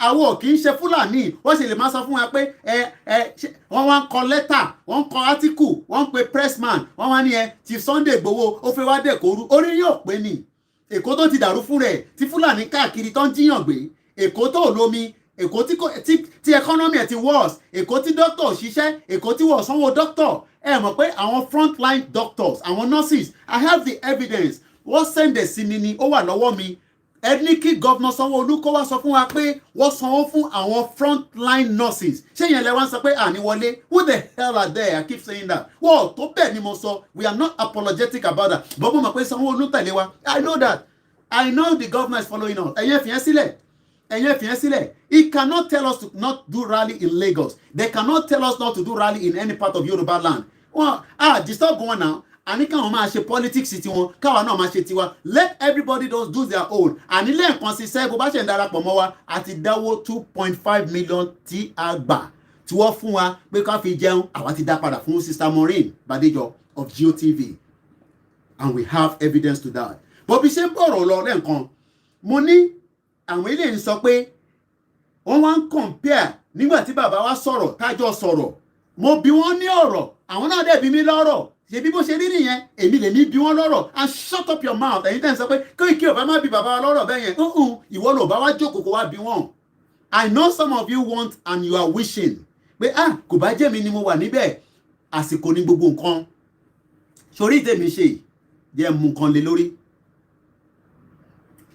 èyí tó náà rán mi lèmi ṣe and I will do it to the best of my knowledge I will do it to my own best capability ìwọ náà dúró fásitì tiẹ̀ náà. Why are you in a hurry? Why are you in a hurry? Koiki, àrò pé bó ṣe wà níbẹ̀ yẹn, ìwọ náà orí ẹ̀ máa pé ní, orí mi ò pé, ọ̀dẹ̀ ló pè mí. Èmi bí wọ́n ní question, àwọn náà dẹ̀ bí mi ní question to question ni. Mo bí wọ́n, bàbá ṣé báyìí ni, bàbá náà dẹ̀ ni, ọmọ ṣé báyìí ni, àbí bẹ́ẹ̀ kọ́. Tó bá bí bàbá ẹ̀ ní question, tí bàbá ẹ̀ náà bá fi question dẹ̀ lóhùn, ó ti tán síbẹ̀ nìyẹn. So kí la wá ń gbé, táwọn kan wá fi compare. Don't compare bàbá wa ti Sunday Igboho pẹ̀lú Fúlàní ẹ̀rí pé àwọn èèyàn pé wọ́n ní làákàyè ni then kí ni gbogbo wa fi why are we making our blood so rushing as if ṣé àwọn èèyàn kọ́kọ́ ló jáde láyé lálẹ́ ní ọ̀sán yìí nísìn èèyàn kì í ṣèyàn ẹni tó ń sọ̀rọ̀ Yorùbá nation ó jáde láyé nísìn I hope you cut this video and then ma spread yẹn káàkiri àbí bẹ́ẹ̀ kọ́ a dẹ̀ mọ̀ pé gbogbo wọn pátá ló ń support wa àti Gio Adébóyè tí mo fi tọ̀wọ̀tọ̀wọ̀ dárúkọ àti gbogbo àwọn pásítọ̀ wọ́n lè máa sọ̀rọ̀ bá ṣe fẹ́ ni but a fẹ́ jẹ́ kó sọ̀rọ̀ yẹn jáde dáadáa a mọ̀ pé gbogbo ọmọ jọ wọ́n support wa náà àwọn kan ló wá lè ní nísìn níbo ni ìwé yẹn wà ẹ fún mi ní ìwé yẹn please church kan ló wá lè ní nísìn tó fi wá yọjú sí wa kódà wọ́n láǹfààní àti rí mi and they were heading back to Lagos. This is United Christian Organization. So what are we talking about? Eléyìí ò sọ̀rọ̀ ẹ̀sìn ọ̀rọ̀ ẹ̀sìn kọ́ la gbé dání. We are talking about freedom. Freedom is the most important thing. We don't have freedom before, and we are talking about freedom. So how does that got to do with religion? How does that got to do with religion? When we are talking about freedom. Mo tó ń pè ní freedom ni. Freedom gives you access to almost everything that you want in life. Once again, a very good evening from wherever you're joining us. Whether you're watching from Cuba, Brazil, Thailand, Malaysia, whether you're watching from New Zealand, Australia, in Lagos, in Ogun State, in Oyo State, wherever you are watching from, and you are a Yoruba man and you're a Yoruba woman and sons and daughters of the lineage of Yoruba, ó yẹ ká máa dúpẹ́ pé Ọlọ́run tẹ̀ dá wa ní Yoruba. Ó yẹ ká máa dúpẹ́. We should not mistake ourselves with this shit old country you call Nigeria. Oh, Pastor Wani, Kojeka develop. We've not developed to the standard of the world. That is what some of you don't even understand. The benefit is even not what we're talking about. We have not developed to the standard as the thinking of a Yoruba man. Emio, now when Yatoku, they are not better. I'm not saying so. But what I'm saying is the Yorubas have not been developed to the standard that Tieledumare Todawa. So what are we talking about? A country where, nothing is literally working. Let me tell you, yes, you might have a little bit of pounds, dollar, naira, you might be okay, you might be doing Yahoo, you might be doing small business, it doesn't matter. Ẹni tó ń ṣe Yahoo, ẹlọ́wẹ̀ tó wà ní Port Authority tó gbé 165 billion. Wọ́n ní come and investigate ẹ̀ pẹ̀lú EFCC. Wọ́n ní no, panel la fẹ́ ṣe o. So what are we talking about? Let's play this video. I'm going to come back with this Sahara article that was released yesterday. Ẹja fìyẹn sílẹ̀. But à ń sọ̀rọ̀ Comrade Fẹ́mi Ẹlẹ́nkan, ẹja gbọ́n kan tó sọ.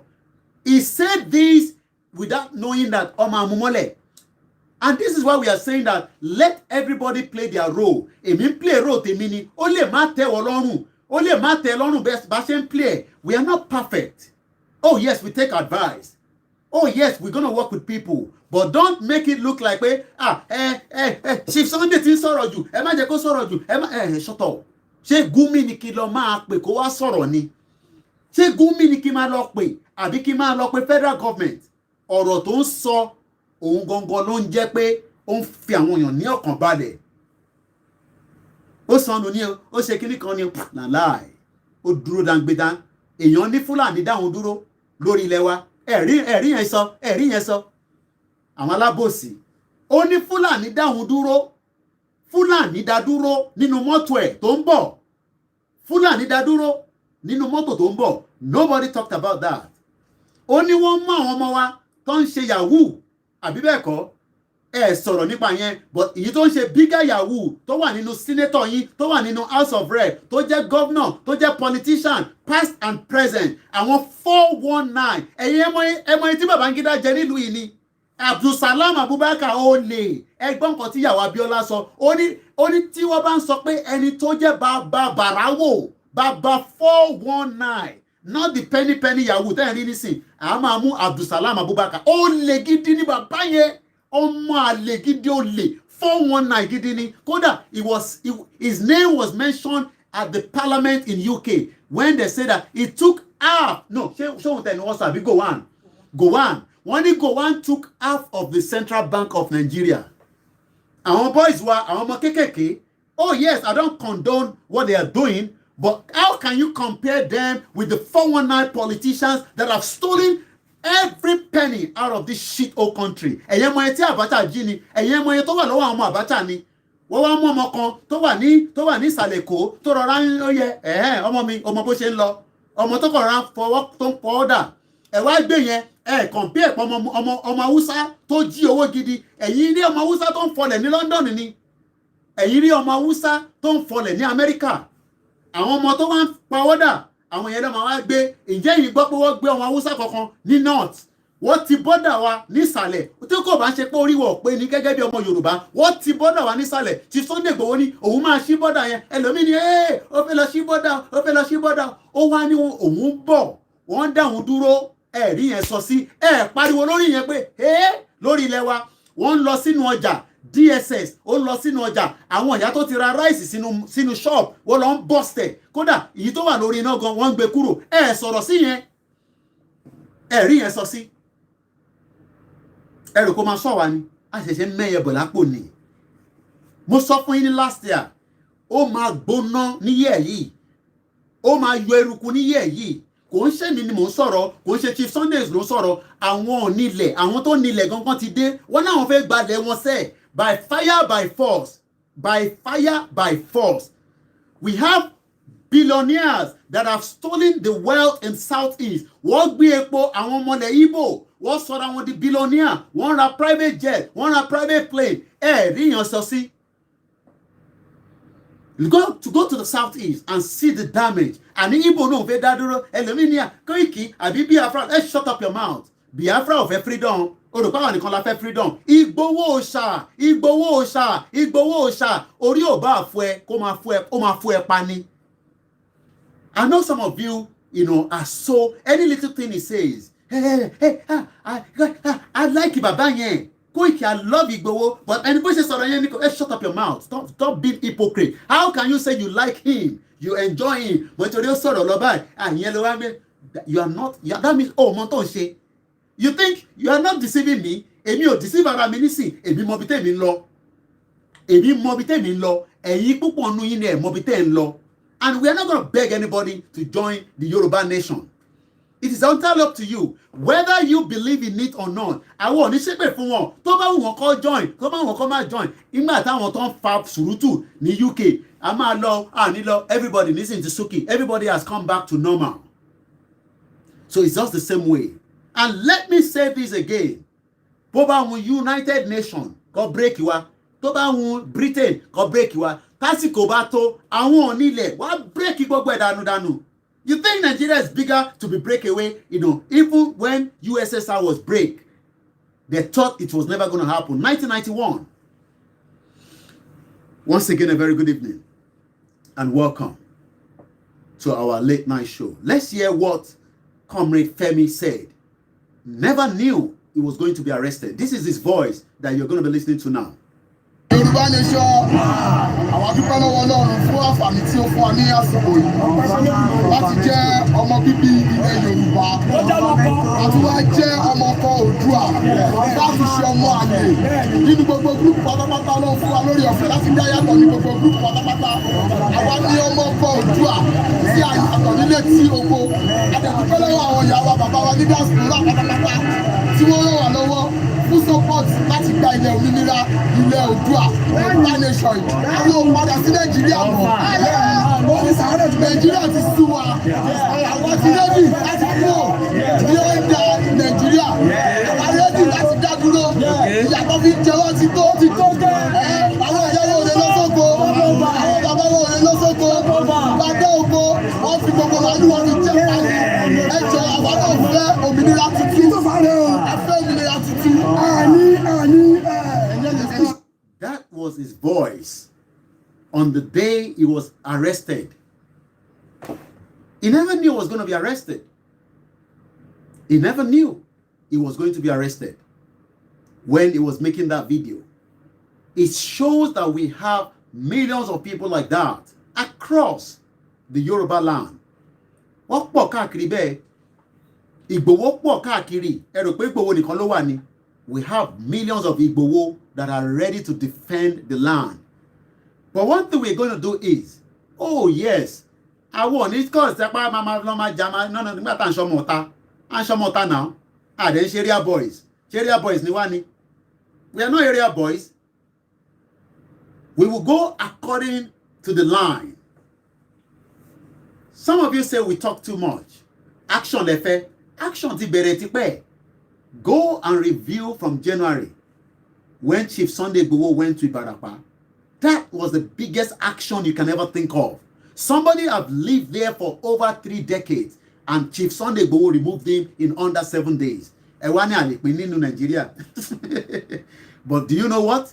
Prepare for plan B. Let's hear what. Okay, I'm going to wait for the Instagram that is about 48 seconds to finish and then I'm going to play the next video. How many of you are preparing for plan B?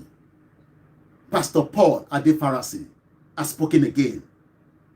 He said we should prepare for plan B. Only kaloma gbaradi. Kò ṣe pé gbaradi for anything. Kalo gbaradi for ourselves. Just have maybe a plan B of eventualities. Ìjẹ́ wọ́n tẹ̀ ronú pé tó bá tẹ̀ disconnect iná. How can you manage yourself for 1 month? Have you thought about it? Ẹlòmíràn pé nígbà tó bá níyà kẹ́ẹ̀kan ló máa gbáradì bí ẹ kò lọ ra bọ́ọ̀nì. No. Have you think about, okay, inú farm tó wà lẹ́yìn ilé mi tó dàbí igbó, ṣé mo ní bẹ̀rẹ̀ sí sọ di bí a small garden ká tẹ̀ máa gbin nǹkan kéékèèké síbẹ̀, so that àwọn nǹkan kéékèèké tá a bá ń gbìn síbẹ̀ yẹn tásìkò bá tó tí wàhálà bá tẹ̀ bẹ́lẹ̀, ǹjẹ́ a lè máa rí oúnjẹ jẹ? Who have thought about that? How many people are prepared for eventualities? How many people among us, whether you are in Nigeria or outside the country, a lot of people are not prepared for plan B. A lot of us are just watching different platforms, but we are not also preparing in case of emergency. We are not prepared enough. And we need to prepare in case of emergency. Let's hear what Pastor Paul Adefarasi has to say to his members. Guys, I bring you greetings from Pastor Ifai, who's busy taking care of a frontier of our world and preparing our escape routes. Why is he preparing for his escape routes? Why do you think Pastor Paul Adefarasi is preparing with his family for the escape route? This is now the time that we need to start teaching ourselves in case of emergency of 6 months. Got to prepare for 6 months. Last year, I was telling us to buy food. Not food you want to eat now. Food you want to secure for 6 months in case of emergency. Èmi ti sọ láti last year, but you don't listen to me. But now, Pastor Paul ti sọ̀rọ̀. Àbí bẹ́ẹ̀ kọ́? Hallelujah. Glory be to God. Èèyàn gbéra, ó lọ Ìbàràpá, ó gbéyàn jáde kúrò níbẹ̀. In 7 days, ẹni yẹn ti wà níbẹ̀, ó ń ṣe jàǹbá níbẹ̀ for over 30 years. Àríyàn kankan tó jáde láti lọ sọ pé arákùnrin tó ń gbé níbẹ̀ yẹn o, à lọ fi àdúrà, à lọ fi tì kúrò níbẹ̀. Àbí bẹ́ẹ̀ kọ́? Èèyàn kan tó wá jẹ́ akíkanjú in the midst of, I got to Nigeria in the midst of that trouble. I got to Nigeria in the midst of that trouble. Mo dé sáàrin ogun yẹn ni. Mọ̀ pé ogun níjọ́ yẹn ni. Èèyàn pariwo síta pé òun fún Sẹ́ríkì Gàngán ní 7 days. 7 days òun ò gbọ́dọ̀ bẹ níbẹ̀ yẹn. You don't know that is the biggest threat that you can make. Ẹ wá ní kò tí sí wàhálà, ẹ ní kò tí sí ìjà. But how many of you are prepared for the unknown? Ǹjẹ́ tẹ́ ra candle sílé pé kẹ́tẹ́ stock a candle tó lè last in for 6 months tó bá múná lọ? Oh mọ̀. Oh mọ̀. Oh, you don't know that. Oh, you don't know that when trouble starts, there will not be electricity. You think you will get crude oil. You think you will get petrol, kerosene. Oh, my discussity ni. We don't pray to get to that stage. We pray everything will go smooth, but prepare for the eventuality. I told you last year, go and review some of my broadcasts, but some of you probably ignore it as well. But now that Pastor Paul Adefarasi has finally said, have you prepared for plan B? Now everybody is like, wow, what's about to happen? What's going to happen?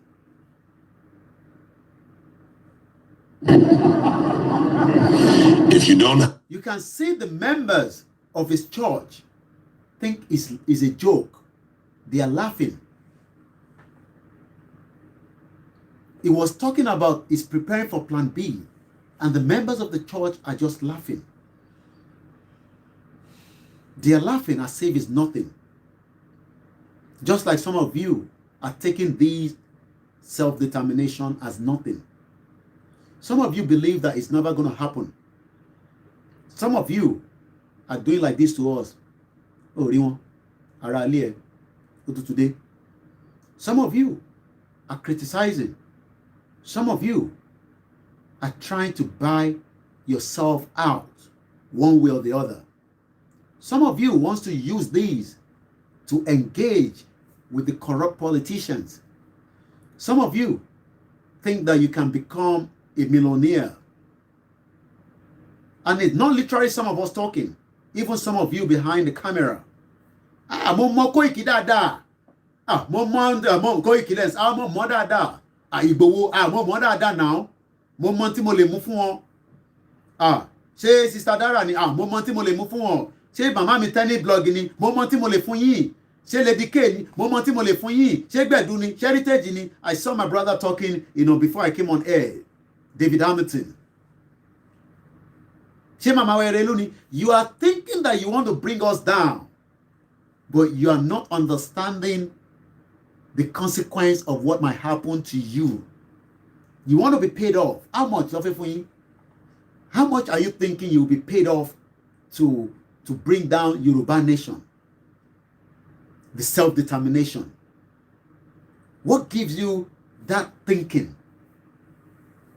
The members of the church are laughing. The members of his church are laughing when the pastor is talking about Plan B. You think all these politicians are not going to run away? I pray that there will not be crisis, but the chances of that is very slim. Only if we want to deceive ourselves. The chances is going to be slim. There's already crisis in the southeast. Unknown gunmen, Fulani bandits, terrorists. Just the same way, some of you never listen. People are still taking this as a joke. You think the international community cares about us? Oh, you think they care? Do you think they care about us? Do you think that international community love me so much that they are ready to protect me, to protect my life? Do you think that the international community that you want to rely on, do you think that they will love us so much? The plan B. I know you have faith, but I have faith too, but I have a plan B. Some of you that have taken religion so much to your heart, there's nothing wrong about it. Crisis is happening as I speak to you in Israel and Palestine. Israel is a powerful country, but crisis, emergency is still there. How many of you think what I put on my timeline, on my status, is just a joke? It's just to remind some of you the consequence of what might happen. Have you ever thought of buying a gas mask in the house and just keep it away? Just buy 1, 2. How many is your family? 4 family? Just buy it and put it away. But some of you don't take it as serious.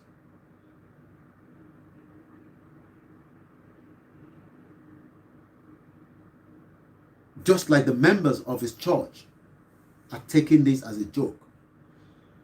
Just like millions of you that you add your own energy, add your own support. Some of you are going to spend money because you have the money to support and fund it.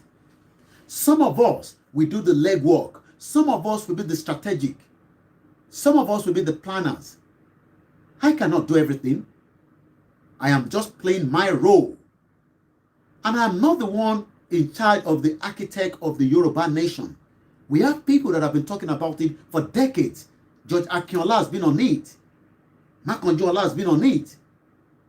All right, let's take a few calls. Just then we come back to the conversation. Ẹjọ́ tó bá ti pè ẹ bá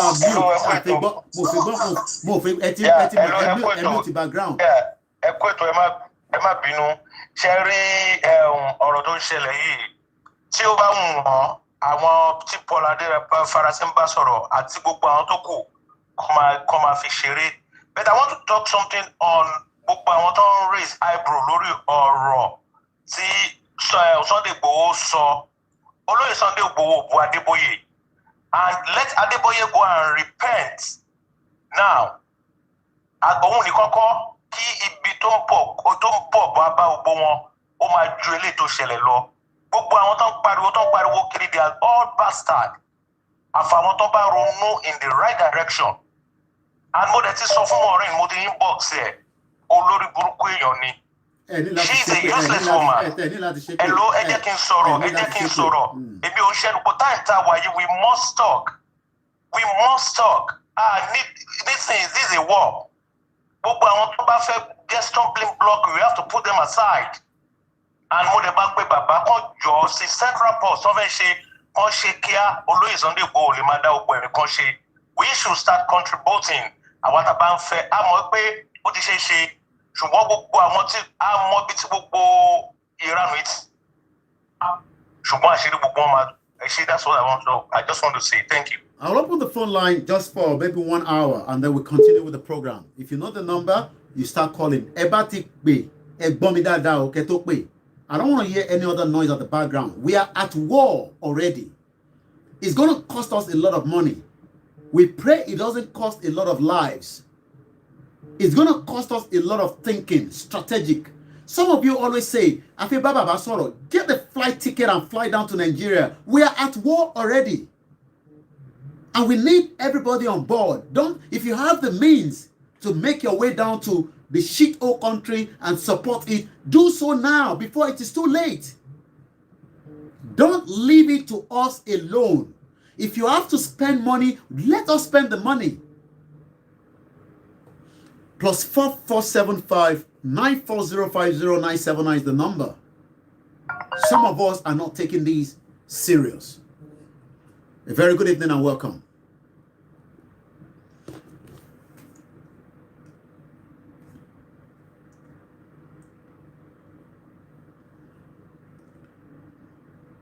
Hello, sir. Mr. Koiki, Ekale. Ọlọ́run á tún wọ̀ máa fún yín lọ́gbọ́n ìmọ̀ àtòyé o. Àmín. Ohun tèmi fẹ́ sáré pe àkíyèsí sí mo mọ̀ pé ẹ̀yin náà ti mọ̀ tẹ́lẹ̀. Òun ni tí iná tó kàn ń jó káàkiri. Èmi bí gẹ́gẹ́ bí èmi ṣe rò ó, ṣé kò ń ṣe àwọn Fúlàní yẹn? Ṣé àwọn báwo ló máa ń ṣàkómìtà nú ọjà? Ṣé kò ń ṣe àwọn ló kó petrol sínú kẹ́ẹ̀gì tó á lú lábẹ́ wọ́n kàn máa ṣe bí káwọn ọmọ mi á máa jò káàkiri inú ọjà tó bá dẹ̀ dálẹ́ wọ́n kàn bẹ̀rẹ̀ sísì ká wọ́n á jù sílẹ̀. Ẹ jẹ́ ká ṣe àkíyèsí sí yẹn. Wọ́n fẹ́ bà gbogbo ọrọ̀ ajé ìsàlẹ̀ yẹn jẹ́ pátápátá kó tó kó ẹrù wọn kó tó máa lọ lù wọn. Nǹkan tèmi rò ipò ń ṣẹlẹ̀ nìyẹn o. Àkíyèsí tèmi fẹ́ pè yín sílẹ̀ o. Ọlọ́run á wà pẹ̀lú wa o. Ojú ò ní tiwa. Ẹ kú iṣẹ́ o. Ó dàbọ̀ o. Mo fi tọ̀wọ̀tọ̀wọ̀ tìfẹ́tìfẹ́ ni mo fi kí gbogbo ẹ̀yin tí ẹ ti darapọ̀ mọ́ wa níbi tí ẹ ti láǹfààní àti máa gbọ́ wa ní àṣálẹ́. Ẹ káàbọ̀ sórí ètò. Hello sir, ẹ kú ètò. Ètò ni ẹ. Hello. Ẹ máa sọ̀rọ̀ lọ, ẹ ti wọlé alàgbà, spíkà ló wà, ó máa ní dìlé díẹ̀. Nǹkan tí èmi kàn fẹ́ sọ ni pé ṣẹ́rí ẹ ní orí ọ̀rọ̀ tí bàbá Sunday Igboho sọ ẹjọ́ táyé ti dáyé ni ó ti máa ń ṣẹlẹ̀. Ẹja move on. Ìtàkùn tó wà nílẹ̀ ní. Kí ẹ bá wa sọ síta pẹ́tọ̀ gbogbo àwọn ẹnikẹ́ni tí á twist ọ̀rọ̀ wa ọ̀rọ̀ Odùduwà tá twist ẹ̀ síbò míì ní kí alálẹ̀ máa bájà. Nǹkan tí àwọn mídíà máa ti gbọ́ òun nìkan sọ síta. Gbogbo pé wọ́n túṣẹ̀ tẹ́yìn máa dábàá tí máa fi èpè sí nídìí pé tọ̀gán tí mi sọ tẹ́bá déwájú tó bá lọ sọ pé mo sọ kí nǹkan báyìí kó máa ṣẹlẹ̀. Gbogbo ẹnikẹ́ni tó bá dá ọ̀rọ̀ wa síbò míì táwa fẹ́ dá àríyànjiyàn sí ẹ̀rín àwọn ọmọ Odùduwà nílẹ̀ Odùduwà wa nígbà yìí alálẹ̀ abá gbogbo wọn jà. Alálẹ̀ abá gbogbo wọn jà torí àsìkò kí a lè ní àwọn tó máa pè tó máa pọ̀ sórí program tẹ́ bá ti ń ṣe kíákíá ẹ tètè fi ẹni tó ń pè à nílé ìgbọ́hùn yín torí pé kò wá sórí speaker so a máa ní láti pa ká tún jẹ́ kí kọ́ọ̀lù yẹn tún padà wọlé +4475 94050 979. If you manage to get, it's going to be a busy line. And tó bá ráyè wọlé, fair enough. Tẹ́ bá ráyè wọlé, ẹ ṣì máa bá ètò yẹn náà lọ́nà yìí. Lẹ́ẹ̀kan sí, adúpẹ́ lọ́wọ́ gbogbo. Tẹ́ bá ti ń pè, ẹ máa ṣe ní kíákíá. There's no point standing on the phone for too long. Go straight to your point. Ẹ káàbọ̀ sórí ètò. Ìtẹ̀mí fẹ́ contribute ni wípé yìí tó bá wẹ lẹ́nu kán fẹnu wọn sọ lórí ọ̀rọ̀ ti Chief Sunday Igboho àti ọ̀rọ̀ dájíjì wàhálà ilé ayé tuntun yẹn.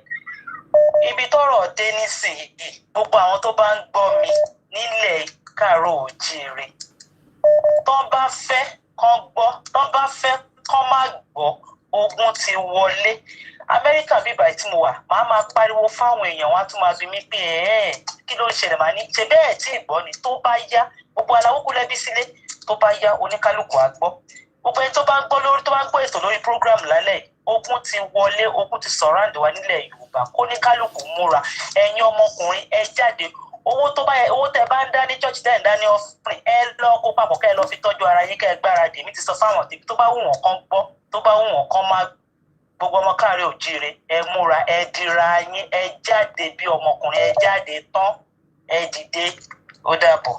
ẹ ṣe gan ni ẹ lóko mo send message kan sórí WhatsApp jọ nítorí Ọlọ́run àti convenient time bá mi check ẹ. ẹ ṣe gan ni mo kí gbogbo ẹ̀yin ìyá wa ẹ̀yin màmá wa ẹ̀yin àǹtí wa tí ẹ̀ ń pè ẹni bá ní ogun ò tí ì dé ó kù sí gbogbo wa lọ́wọ́. Pastor Paul Adéfarasí ní plan B. What is your own plan B? Plan B yẹn fún gbogbo wa ni kò ń ṣe fún èmi nìkan.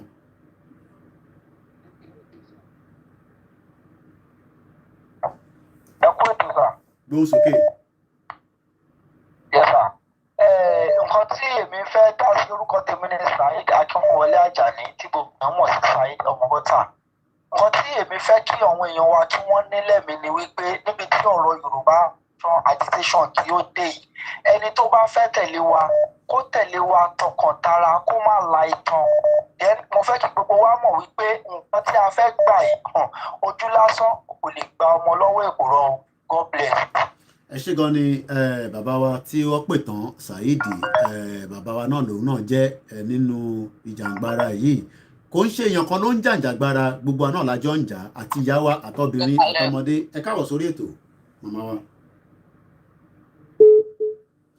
ok nọ́mbà yẹn ti rebete gbogbo ẹni tó bá ní nọ́mbà lọ́wọ́ ẹ bá wa dá sí i kó tó di pé a tún máa bá ètò yẹn nìṣó ẹ bá wa ṣe ní kọ́mọ́kọ́mọ́ ẹ má jẹ́ kó pẹ́ go straight to your point because there's thousands of people and going. Yeah, nothing mi fẹ́ sọ ní pé níbi tí a bá kí ní ìdè mo kàn fẹ́ point attention sí kankan so that I mọ̀ pé igi yẹn ni pé àti dé level jẹ́ pé àwọn òkúta yẹn ó ti ń crack. Tẹ́ bá gbọ́ nǹkan tí wọ́n sọ according to àárọ̀ yìí nǹkan tó sọ wípé CP sọ wípé báwọn Ìgbò ṣe nǹkan kan báyìí pé kí náà ó ṣòwò wípé ẹ̀rù ti ń bá wọn nísàlẹ̀. Ṣé ọ̀sán wọ́n ti play gbogbo káàdì tán lè play tán pátápátá. Àtẹ́bá tó wá wo nǹkan tí Akérédolú náà sọ ẹ rí i pé ẹ̀rù ti ń gba gbogbo wọn. So all we need to do nísìnyí pé ká concentrate effort wa ká push forward more just a little more ni. Adébítà lọ I'm telling you everything gba gbogbo àwọn people they are ready to answer already but now we cannot ṣojú àlebọ. I like the spirit that you have and olóyè Sunday Igboho ẹ ṣe gangan tẹ́mi kan fẹ́ sọ yẹn. lẹ́ẹ̀kan sí tí n bá tẹ̀ kí gbogbo èèyàn mo gbọ́dọ̀ má kí màmá tó bí mi ní ọmọ mo fi tọwọ́tọwọ́ ni mo fi kí màmá mi mo ti rí wọn nínú ìkànnù timeline tí a fi ń broadcast ní alẹ́. We are streaming on 5 different platforms. We are live on YouTube, Instagram, Koiki Media, Olayomi Koiki, and Koiki Media Oduduwa page. Those are the platforms that I use. Any other platform that is communicating with you, talking to you, and you are not sure about it, please confirm it again. Beba pe phone me, which is my UK line. The UK line and the Nigerian number tag back for inquiry number nìkan. I will not talk sensitive. I don't record calls. If you record me and you want to give it to a politician, you're wasting your time. Because at the end of the day, ẹni tó bá dalẹ̀ nílẹ̀ ó máa balẹ̀ lọ ni. Mo kí gbogbo àwọn tó jẹ́ akọgun ọkùnrin tó ti bàbá wa lẹ́yìn Chief Sunday Igboho. A gbọ́dọ̀ má máa sọ̀rọ̀ ká má kí àwọn náà ká má kí wọn ká má dúpẹ́ lọ́wọ́ wọn nítorí pé ẹlòmíràn máa ní ṣé Chief Sunday Igboho nìkan náà ni àwọn ọkùnrin bẹ́ẹ̀ àwọn obìnrin dúró tán bẹ́ẹ̀ ni à ń dúpẹ́ fún bàbá wa Ìbà Gani Adams a dúpẹ́ fún gbogbo ẹgbẹ́ ọmọ OPC gbogbo Àgbẹ̀kọ̀yà gbogbo ẹgbẹ́ kọ̀ọ̀kan la dúpẹ́ fún ẹ jẹ́ ká lọ múra sí ju bó ti yẹ lọ nítorí pé tásìkò bá tó wọ́n ní kinní kan máa là ẹ̀yin Yorùbá lẹ sọ bẹ́ẹ̀ ẹ mọ̀ pé Yorùbá tèmi kò dán mọ́rán dáadáa ẹgbẹ́ òsókè ẹ káàbọ̀ sórí ètò. Hello, ẹ pẹ́ tó. Ètò nìyẹn. Yá, kò sí wàhálà, kò sí níbẹ̀ gírígírí síbẹ̀, ogun ti wà lẹ́ ọ̀rẹ́dì. Kì í ṣe pé bí ogun yẹn ti wà ní wáyé kájú àti sọ ọ̀rẹ́dì. Absalam náà ti sọ, ẹni Absalam, òun náà ti sọ ọ̀rẹ́dì pé ogun ti wò pa nílẹ̀, Nàìjíríà ti jókòó lórí gbọ́kúdà. Eléyìí ti kọjá agbára everybody. Ìgbà tó bá escalate láàmú. Anytime from moment, ó máa escalate. Ẹnìkan sọ pé kíní kan, ẹnìkan kú kíní kan, ó máa escalate at any time. Ẹ máa bí tòní tó. Mo kí ẹ̀gbọ́n mi tí ó pè tán, ẹni tí mo mọ̀ bẹ́ẹ̀ ni mo wó ni gbogbo yín náà ni mo mọ èèyàn kankan tó ń pè sórí ètò tó ń pè wá lẹ́yìn tó ń dúpẹ́ fún wa. Ẹ káàbọ̀ sórí ètò láti London. Ẹ káàbọ̀ sórí ètò. Hello, ẹ kúṣẹ́. Iṣẹ́ nìyẹn.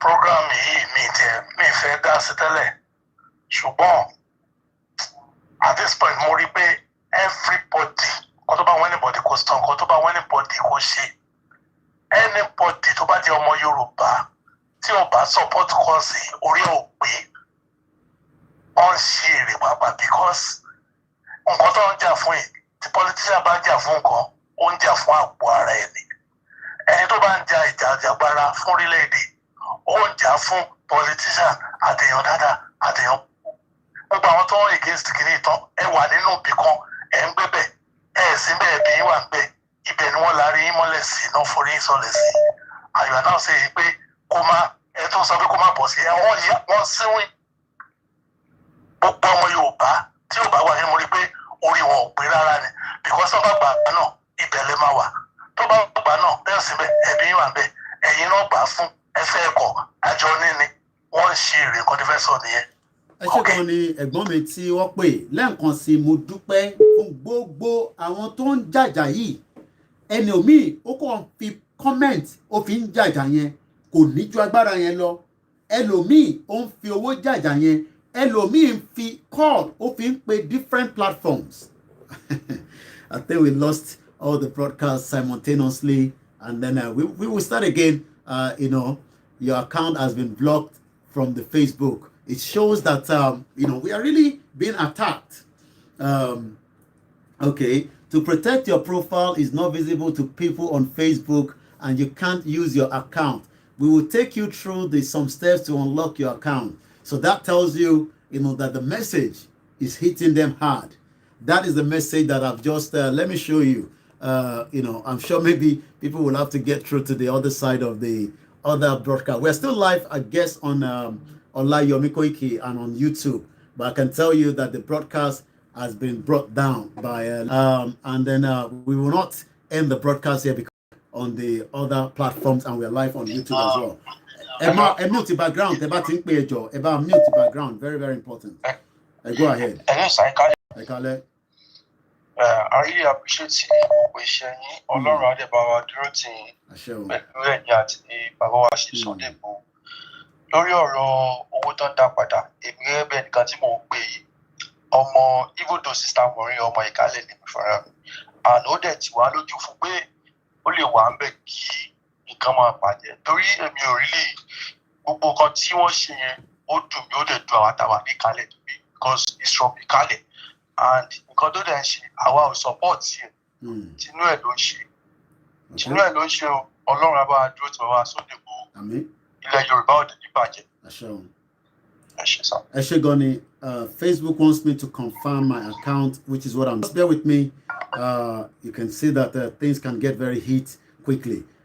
They've sent me a code, so I'm just putting the code on now. It could be for whatever reason, for security reason as well. It's also maybe to make sure that I'm the one on my timeline on Facebook. So, which is exactly what I'm just doing now. So bear with me if you're just joining us. Ẹ ṣe sùúrù ẹ̀yin tí ẹ ń pè wá. Ẹ ṣe sùúrù ẹ̀yin tí ẹ ń pè wá. 825. Okay, I think I didn't get the code right. Let's put it on again. 92. 1016. Lẹ́ẹ̀kan sí adúpẹ́ lọ́wọ́ gbogbo ẹ̀yin tí ẹ ti darapọ̀ mọ́ wa. Okay, I think we should be able to get back to Facebook. Confirm. Okay, let's continue with the calls. Hello, caller. Ẹ káàbọ̀ sórí ètò. Mo fẹ́ dá sí kinní mi. Nígbà táwọn èèyàn sunkún ti ìyá Adébóyè. Ẹni k'Adébóyè sọ iye ṣáínì ìtọ̀pá àtọmọ Nàìjíríà tó gba síbi tó ti ń ṣe máìnì lọ́dún yìí. Kí ló ṣe àwọn èèyàn? Ṣáwọn èèyàn tó pa sórí tóun ti ń ṣe máìnì yẹn? Ṣé wọ́n ń ṣèyàn? Ọmọ Yorùbá àti ṣáínì ìtọ̀pá tó bí méjì bí mẹ́ta. Ọmọ Nàìjíríà tó pa síbẹ̀ òní tó ti ń ṣe máìnì ní ìlú ẹ̀. Ẹni kóun náà sọ̀rọ̀ sí yẹn náà. Kí ni gbogbo wọn ṣe ń ṣe báyìí fún sí sẹ́tímẹ́ǹtì gbogbo nǹkan? Nǹkan tí mo ní kẹ́ bá wa bí pásítọ̀ yẹn ni kó wá jẹ́wọ́ fún wa tó bá jẹ́wọ́ la pamọ́. Ẹ ṣé ó dàbọ̀. Ẹ ṣé gan ni. Lẹ́ẹ̀kan sí a ṣì ń gba call. I'm taking my Facebook through a security check, which is what I'm doing right now. But I'll continue to take calls because we are still live on YouTube and on Instagram as well. Plus 4475 94050 979 is still the number. Hello, caller. About mute the background. Mute the background. Mute the background. And gbọ́ra yín again. All right. A ti sọ pé ẹni tó bá ti ń pè tẹ́ ẹ bá ti mute the background, then in tó máa ṣẹlẹ̀ ni pé a máa jam mọ́ra wọn.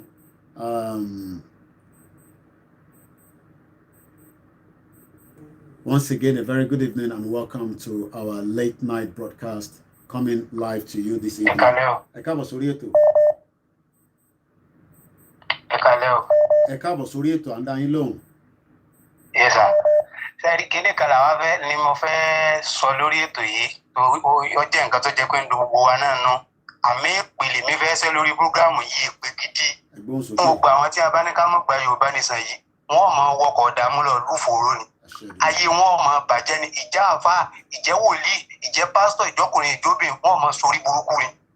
Mo ti ń ṣe é pé ní ti pẹ́, mo ti wá ní ìjọkọ̀ ọjọ́ kan lọ́wọ́ ní pè sórí ètò yìí, kò ní dààmú gbogbo wọn. Àwọn èèyàn kú láti yọ ìyá rẹ̀ nìkan kan tó sọ̀rọ̀ lórí rẹ̀. Ẹyọ ẹnìkan wá pè wá ń pariwo káàkiri. Gbogbo ẹni yòówù kórí ọjẹ́ yóò mọ̀ sórí burúkú ni. Mi ò ní jù bá ń lo ìpè mo fẹ́ ṣe fún wọn. Ẹ ṣé gan ni. Lẹ́ẹ̀kan sí adúpẹ́ lọ́wọ́ gbogbo ẹ̀yin tí ẹ̀ ń bá wa dá sí ètò náà. A ṣì ń gba ìpè while I'm still trying to resolve the security check on the Facebook. Hello, caller. Hello, caller.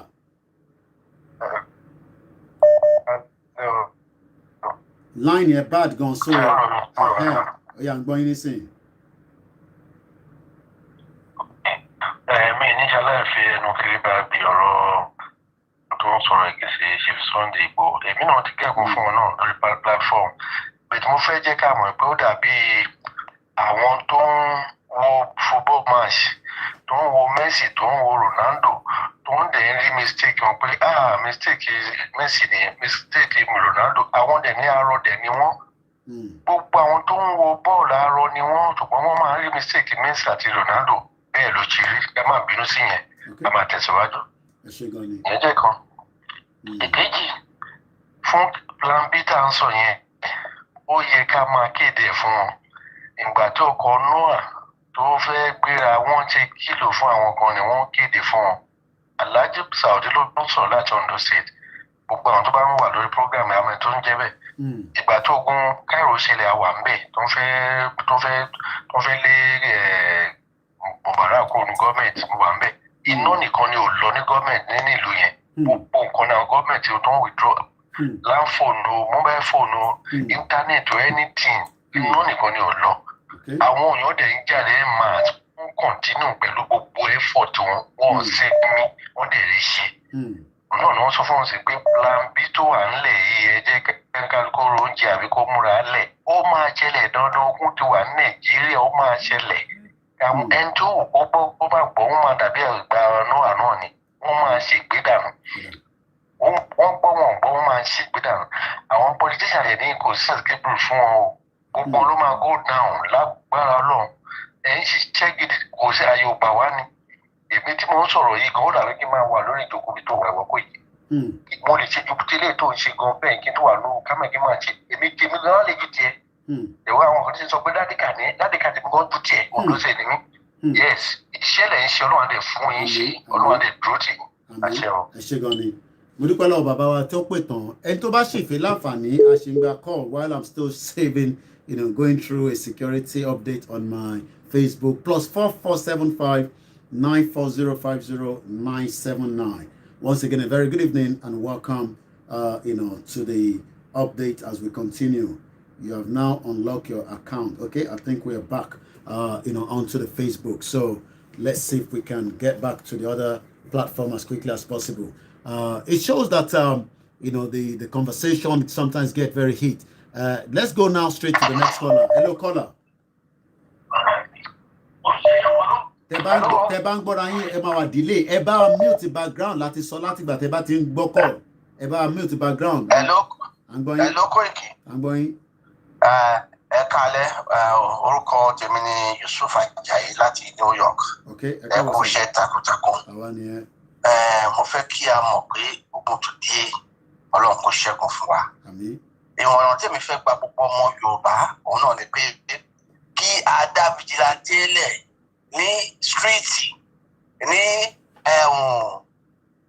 community, ní àdúgbò, ní ìlú àti ní state tó yẹ pé a lè máa lọ sí gbogbo bí kọ̀rọ̀kọ̀rọ̀ tí àwọn Fúlàní bá wà. Wọ́n ti níbọn, wọ́n ti ní gbogbo nǹkan ṣùgbọ́n tá bá kàn ń fi wọ́n lẹ̀ tá a lọ kọjú wọn, wọ́n á máa ṣàṣemáṣe, wọ́n á yìí máa gbá àwọn èèyàn wa ṣùgbọ́n táwa bá ti kóra wa jọ gẹ́gẹ́ bí vigilante ní àdúgbò, ní community, ní city, a lọ in full force to various communities of power. Ká lè lọ kó wọn kó tó di pé wọ́n bẹ̀rẹ̀ sí wa kó wa. Ètí mo fẹ́ sọ ń bẹ̀. A dúpẹ́ lọ́wọ́ ìmọ̀ràn sí bàbá wa mú wa. Tẹ́ bá rántí pé last year mo ní kí gbogbo wa defend gbogbo agbègbè wa. I've been able to log back into my Facebook and then we should start back on Koiki Media. I think it was just maybe the activities of the broadcast was the reason why they had to make sure that I'm the one. And you have to remember that I'm not in UK and I'm not very close back to UK. So that's probably maybe why they had to do that, which is also good anyway. So we are back on Koiki Media. We are back on Olayomi Koiki. We're sorry for that interruption there. The show +32. Moki Bogointi, Etindara Popada, Lori Koiki Media and Olayomi Koiki. We lost the transmission there for I think about 10 minutes or less than that. But we're still on. We're still taking calls, but I'm going to go back into the broadcast as we continue with the show. Hello, caller. Hello. Ẹ káàbọ̀ sórí ètò. Ẹ káàbọ̀ sórí ètò. Hello, caller. +233. Is that not Ghana? I think that's Ghana. Ghana calling 233. À ń gbọ́ yín. Ọlọ́run máa fún yín. Àmín. Àmín. Okay, because of the network from that side of the globe, so we go straight to the next caller. This is +234. Once again, mo kí gbogbo àwa tí a ti ń dá sí ètò náà látìgbà tí ètò ti bẹ̀rẹ̀. We are back on all our platforms. I think it was just a security check that Facebook wanted to be sure that I was the one operating my platforms. So which is also good. But like I was saying prior to that, the only platforms that I run all our shows is Koiki Media, Olayomi Koiki, and we set up the Koiki Media to do our page last year when we had problems with my Facebook. So that is the 3 Facebook accounts. We also run the Koiki Media on Instagram, and I have Olayomi Koiki. I also have the Twitter account, but I've not been able to use that for my streaming since I've been on ground. And we're also live on YouTube. Any other person you're discussing with, I don't have any clue who is behind the camera or who you're talking to as well. Let's go straight. We have a caller on the line. Hello, caller. Ẹ kálẹ́ o. Ẹ káàbọ̀ sórí ètò. Alàgbà pé ẹ ṣe àdúpẹ́ kò ṣe takuntakun. Kò ní rẹ̀. Ọlọ́run máa ṣàgbára yìí dọ̀tun. Àmín. Bí Jésù bá tiẹ̀ sọ̀kalẹ̀ sí Nàìjíríà tó ló fẹ́ gba ìpàdé wọ́n á tún kọ́ máa gbìlẹ̀. Ṣé o ti yẹ yín? Àgbọ̀yé sà. Iṣẹ́ tẹ̀ Ọlọ́run ló rán yín. Ẹni tọ́lọ́ bá dẹ̀ ti rán ní iṣẹ́ ó máa ń fàyà sí. Ẹ máa ṣàṣeyọrí. Gbogbo wa lórílẹ̀-èdè Yorùbá àṣeyọrí la máa ṣe. Gbogbo àwọn tó ń gbógun wọn ń gbógun lásán ni. Tọ́ọ̀ bá gbógun kò ní ságbára fún wa láti fi sáré nínú gbígbé wọn làwa ti ń lágbára wọ́n máa gbógun wọn nìṣó tó bá ti débi etí odò wọ́n jọ máa ṣubú tó máa pa bí fáráò sínú omi yẹn àwa dẹ̀ máa ta ọjà lọ bẹ́ẹ̀ ló ṣe máa rí àwa táwa lókèrè mọ ìwọ̀nba tí ó kì í tí mo fẹ́ sọ ni pé àwa táwa ní abroad ká ṣe kankan tẹ́lẹ̀ máa ń ṣe ni pé máa ń fún àwọn ará ilé mi lówó máa ń tọ́pọ̀ fún wọn láti bí báyìí káwọn náà máa lísìn sí Koiki Media Máyégún Yèyé Dára mo máa ń sọpọ́ọ̀tì wọn mo máa sẹ́ẹ̀kì kẹ́kì tó máa pera wọn jọ tó máa gbọ́ àwọn náà tún máa liberate àwọn èèyàn wọ́n ti wá ń pọ̀ sí nínú ilé débi báwọn náà ti wá ń bẹ̀rẹ̀ sí ní evangelize nígbà tí èèyàn bá evangelize wọ́n ti wá ń kó èrò mọ́ra tó bá ti ń tàn lọ bẹ́yìn àwọn èèyàn máa gbọ́ wọ́n á máa gba àwọn tó wà lábúrò nǹkan ta tún lè ṣe ta tún lè fi jẹ́ káwọn èèyàn kọ́ wà wíà fún nǹkan tá à ń ṣe nìyẹn ẹ jọ̀ọ́ gbogbo àwọn tó wá wà lábúrò á lè lọ sórí kíná orúkọ ẹ̀ rẹ́pítẹ̀ ká tọ́pọ̀ sórí fóònù èèyàn kan ká débi kí o fábìlì ìjókòó kọ́dẹ̀ ìbájà wọn ara dé kọ́ máa lísìn sí gbogbo ìjà agbára yìí bá ṣe lọ yìí awareness náà tún ni the more tó bá tún fi gbọ́ àwọn náà tún máa sọ fẹ́ lòmíì ẹjọ́ tí mo ní kí n fi kún nìyẹn ẹ ṣe àdúpẹ́ ẹ ṣe gan ni I'm so grateful that I'm able to get through this time God bless you sir. Akí bàbá wa tí wọ́n pè tán ẹ ṣe sùúrù díẹ̀ ká tí má jẹ́ kí kọ́ọ̀lù tún wọlé so that I can focus now on the next part of the broadcast. What is the next part of the broadcast?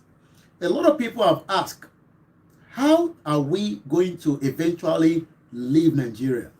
Nigeria is going to leave us. Nigeria is eventually going to leave us. If you're trying now, please do not call yet. And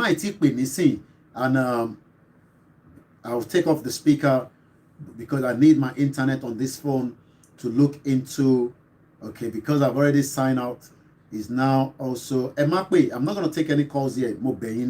Please do not call as I'm going through the next part of the broadcast. Let's talk a little bit more and then I will be able to continue. Okay, now I've logged back onto my platforms.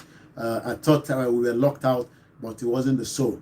I want to read this article that I picked up.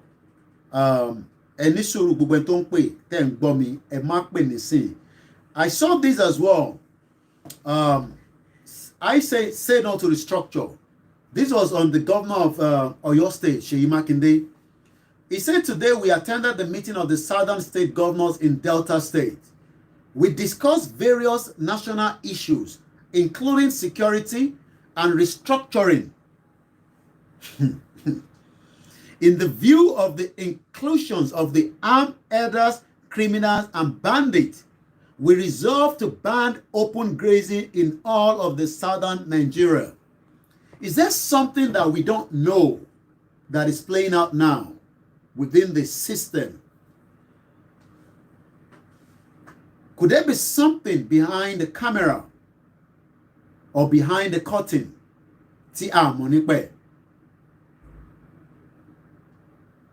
The reason why all these politicians are scared is nothing more than what they know is inside Aso Rock. A lot of people know what is behind Aso Rock, but they don't want to tell us. So when you keep asking, how do we leave Nigeria?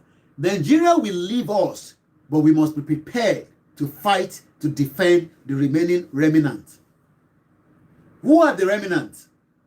The remnant are the jihadis that have already been brought into the country from the Chad, Niger, Mali, and the remaining part of the West Africa. They brought them down to defend their own interest. But something is cooking inside Aso Rock Villa. We all heard about the burglary that took place at the chief of staff. That is not where I'm going. But the governors of the southern side of the west of this side and those in the southeast all had a meeting yesterday, because we are now on the 12th of May 2021. One sọ̀rọ̀ nípa restructuring. They know that this system is not going to give them restructuring. Everybody knows that. But what they want to play out there is to continue to deceive the innocent Nigerians. Oh, we are talking about restructuring. Just give us another hope to go into 2023, and then we will restructure the whole country. That would be the biggest mistake that anyone can ever think of.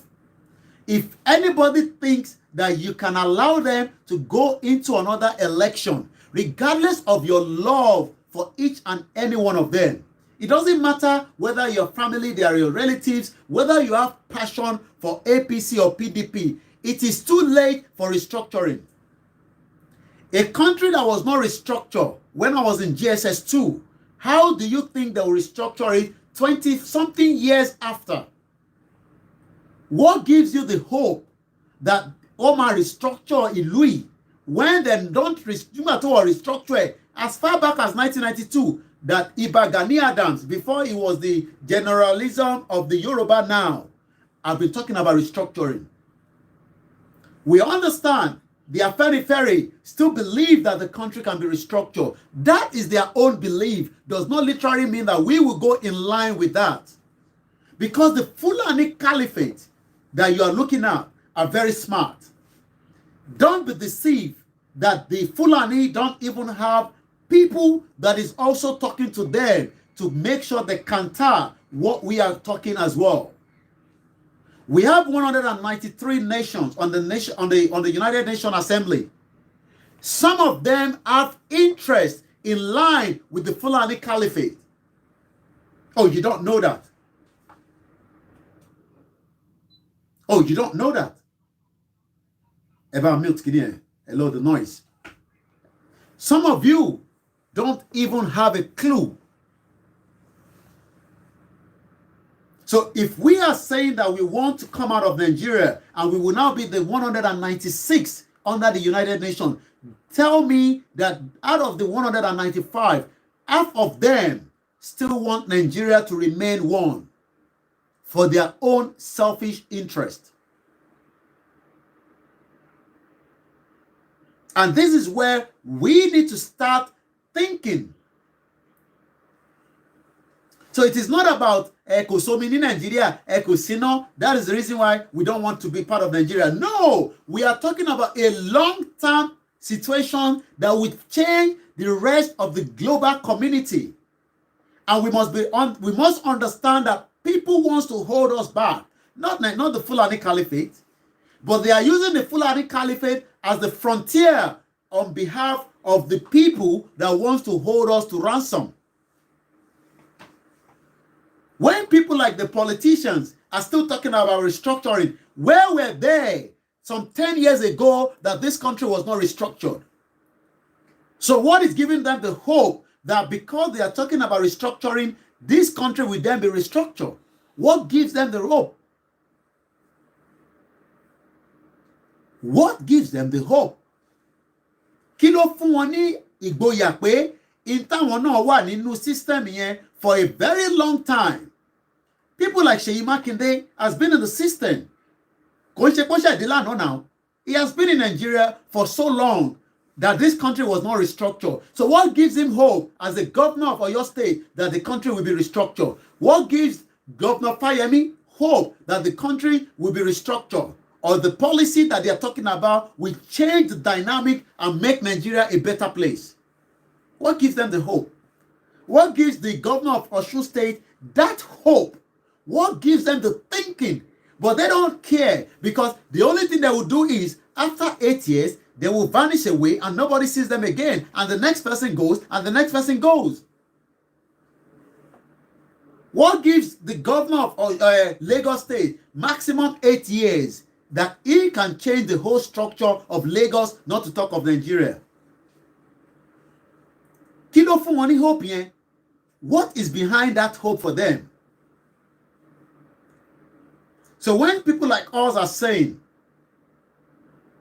that we are better off to stand as a nation than be part of Nigeria, but always put it at the back of your mind that we have 193 countries presently under United Nations, and those countries will not also support us.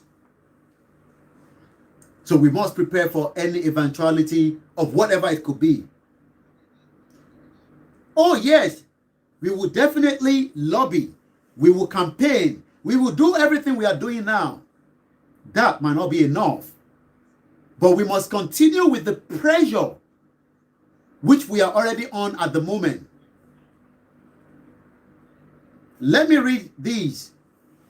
It was written by Emma Neri. I hope I pronounced the name very well. And the topic says, Biden beans desperate Buhari as Nigeria burns. Nigeria is gone. Nigeria ti lọ. Nigeria tẹ́yìn sí ìwò pé ó ń bẹ yẹn, ó ti parí, ó ti tán.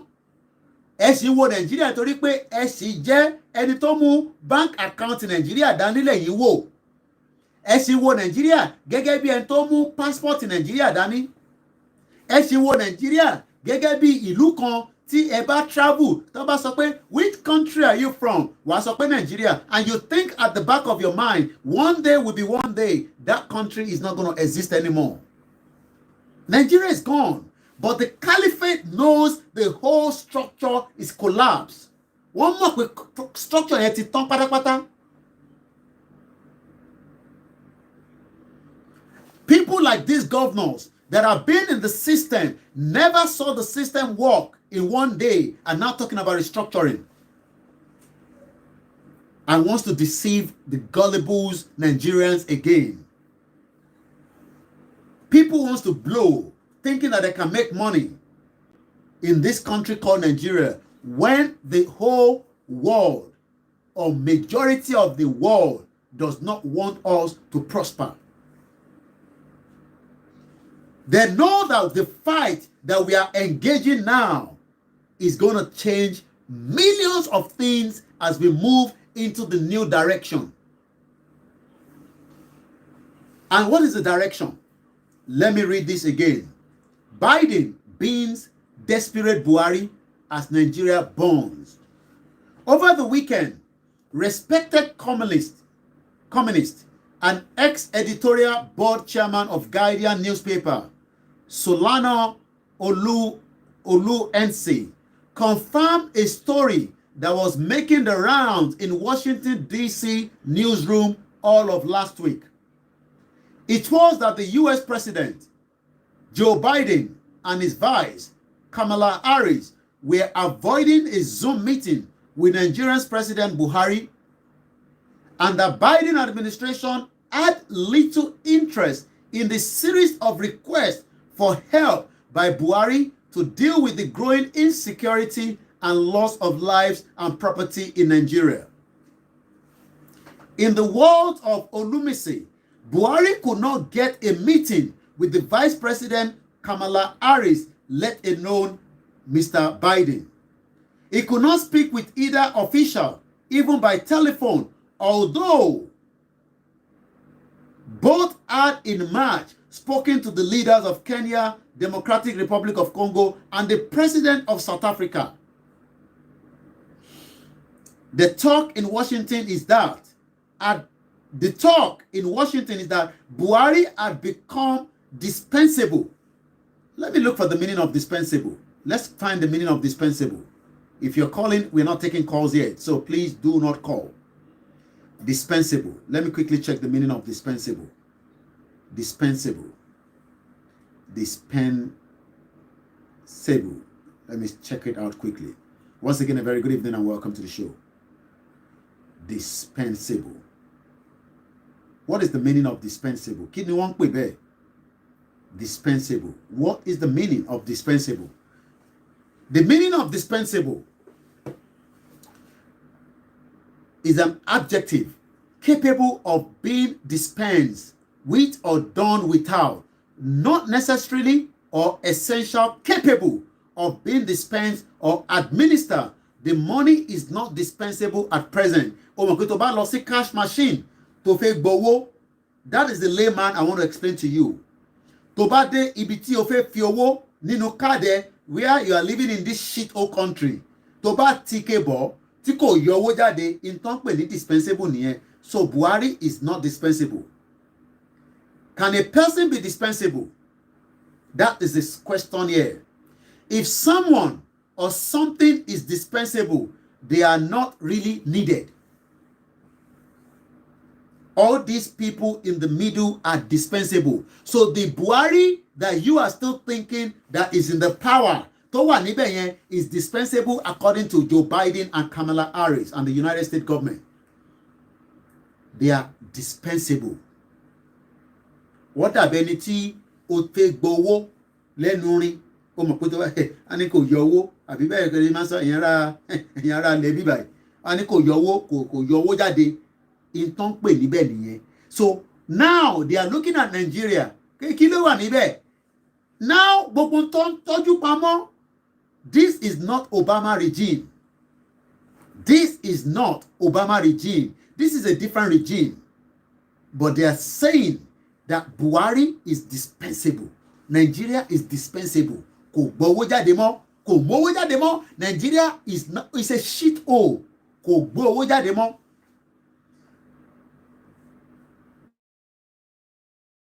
Let's go back to that conversation.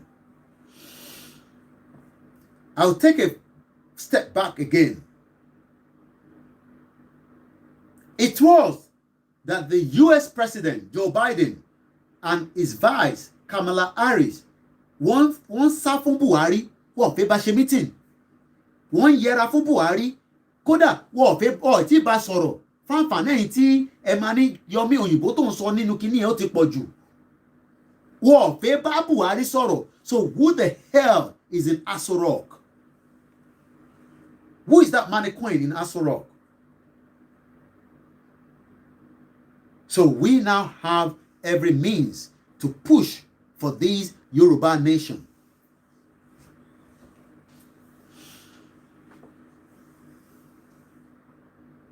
That the Biden administration had little interest in the series of requests. What to make a lot of series of requests. Láti fi bá ìjọba Amẹ́ríkà sọ̀rọ̀. Ìjọba Amẹ́ríkà àti ìráyè nísìn. You are dispensable. Àní kankan ta fi bá yín ṣe.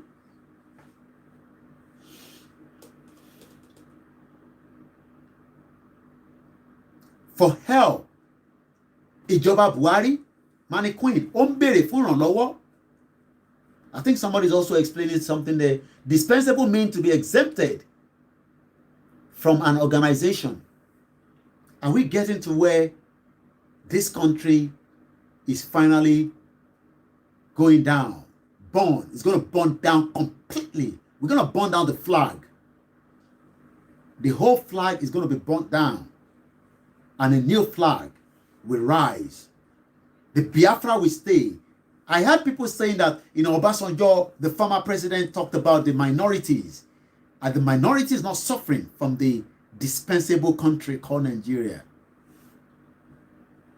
The minorities are going through the same process. The minorities are also facing the burden of this shithole contraction you call Nigeria.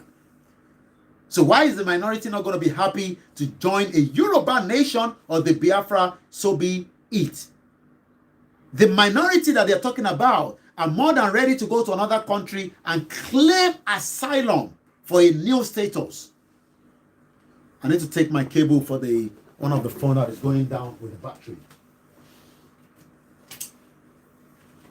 Dispensable. Nigeria is dispensable. The government of Buhari is dispensable. It's a shithole country. It's going to go down, whether they like it or not. Nigeria is at the verge of breakup.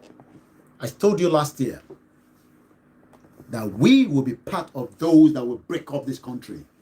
You might not like the way I say it, but I told you last year, mo sọ fún yín pé màá gbìyànjú ti tèmi níwọ̀nba agbára àti ọgbọ́n àti òye t'Ọlọ́run fún mi from the media perspective that we will break up this country. Ẹ rò pé mò ń ṣeré nígbà yẹn. Some of you thought I was joking. Some of you thought I would be tired. But let's continue on this conversation. They've made a lot of requests to America for help. Why is America not interested to help? Don't get me wrong. They still are big stakeholder in this shithole country. But now, evidence-based. It's all about evidence-based. Genocide is already taking place in Nigeria. Insecurity, Christians are killed, minority are killed, Muslims are killed. You cannot come home. I cannot stay here.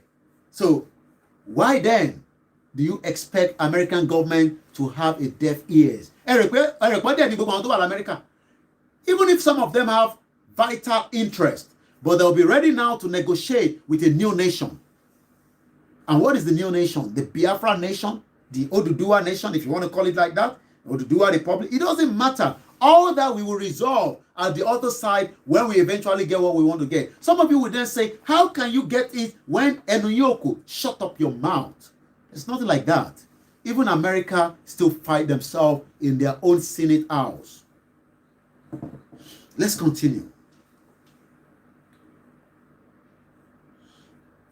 The Biden administration had little interest in the series of requests for help by Buhari to deal with the growing insecurity and the loss of lives and property in Nigeria. The same problem that he brought in when Jonathan was almost leaving or he was not going to leave.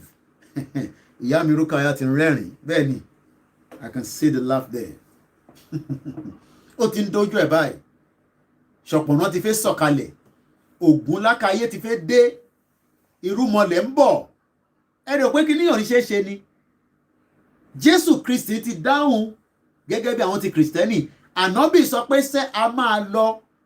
Forget about what you are seeing with all the politicians. Oh, they are just joking. They are all just joking. Àwọn náà mọ̀ pé kò ní sí 2023. Ṣé INEC office lọ́sìn jó ní Abia? Oh my gbóná. But how many of you have plan B? We are still analyzing an article here that is very, very important for us to know where. Koiki, how do we break up? The world already knows that we are already broke up completely. Abi, you're breaking, Abi, break. The world power knows that already. But they expect me and you to do the push. They're not going to do the push on our behalf. You think they're stupid. You think America will just supply us, No. You think America will just come down and tell me, Koiki, go and break up Nigeria? No. We are breaking up. Koiki, don't use break up. Disintegrate, Abi. Oh, it doesn't matter. Whether it's disintegration, it's not disintegration. We are leaving Nigeria. We are tired. Let's continue. They are looking for help from the world power. The world power is turning them down. But don't be deceived. There will be more world power, smaller power, for their own selfish gain to make me and you slaves under the Fulani shit-o caliphate. In the words of Olumese, I hope I pronounced the name properly. If otherwise, I do apologize for the author of this article. Buhari could not get a meeting with the Vice President Kamala Harris, let alone Mr. Biden. Do you understand what that means? That the giant of Africa cannot secure a telephone conversation, not even a Zoom meeting with the President of America, and you're still talking about one Nigeria. You are joking. You don't even know what is on the international table. Let's continue. He could not speak with either official, even on the telephone. It's like some of you wants to speak with, somebody. Now.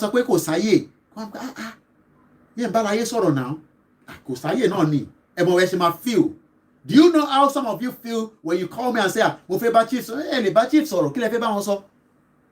He's busy. We only have 12 hours in a day.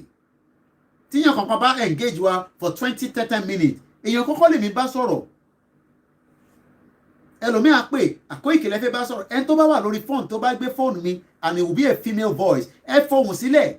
Tẹ́ bá ti fohùn sílẹ̀, tẹ́ bá tún pè padà ẹni yẹn náà lẹ máa bá sọ̀rọ̀. And then you just probably lose that opportunity to leave the message. So now think about it. The Money Queen in Aso Rock cannot get a telephone conversation with the American president. Do you know what that means? And some of you hope that your shit, I don't want to use the F word, because sometimes I know we have our beautiful youth, children, that also watch the broadcast. Do you know what that means? That you still believe we won't war. I'm a politician will recognize America. A politician that can be detained as they're arriving in JFK for money laundering. Oh, you don't know that? And when we say, hey Baba, say Baba. There's already trouble. The giant of Africa cannot get a telephone call with United States of America president, not even the vice president. Let's continue.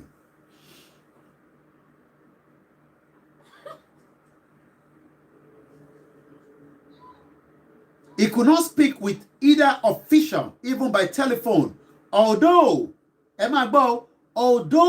both had in March spoken to the leaders of another country, Kenya, Democratic of Congo, and the president of South Africa. They talk in Washington, in Washington, D.C. In Washington, D.C. Do you want me to tell you? Let's continue. Is that Buhari had become dispensable. I've explained the meaning of that. I'm just going a little bit backwards. I'm going to go straight into it now, and I can analyze it, and I'll open the phone line. Inconspicuous and irrelevant. Do you know what it means? That your president you are proud of, as you Nigeria. I'm proud of Nigeria. You're a stupid man. You're a stupid boy. Look at you talking. You want to break up. Hey, shut up. Your president cannot get a telephone call.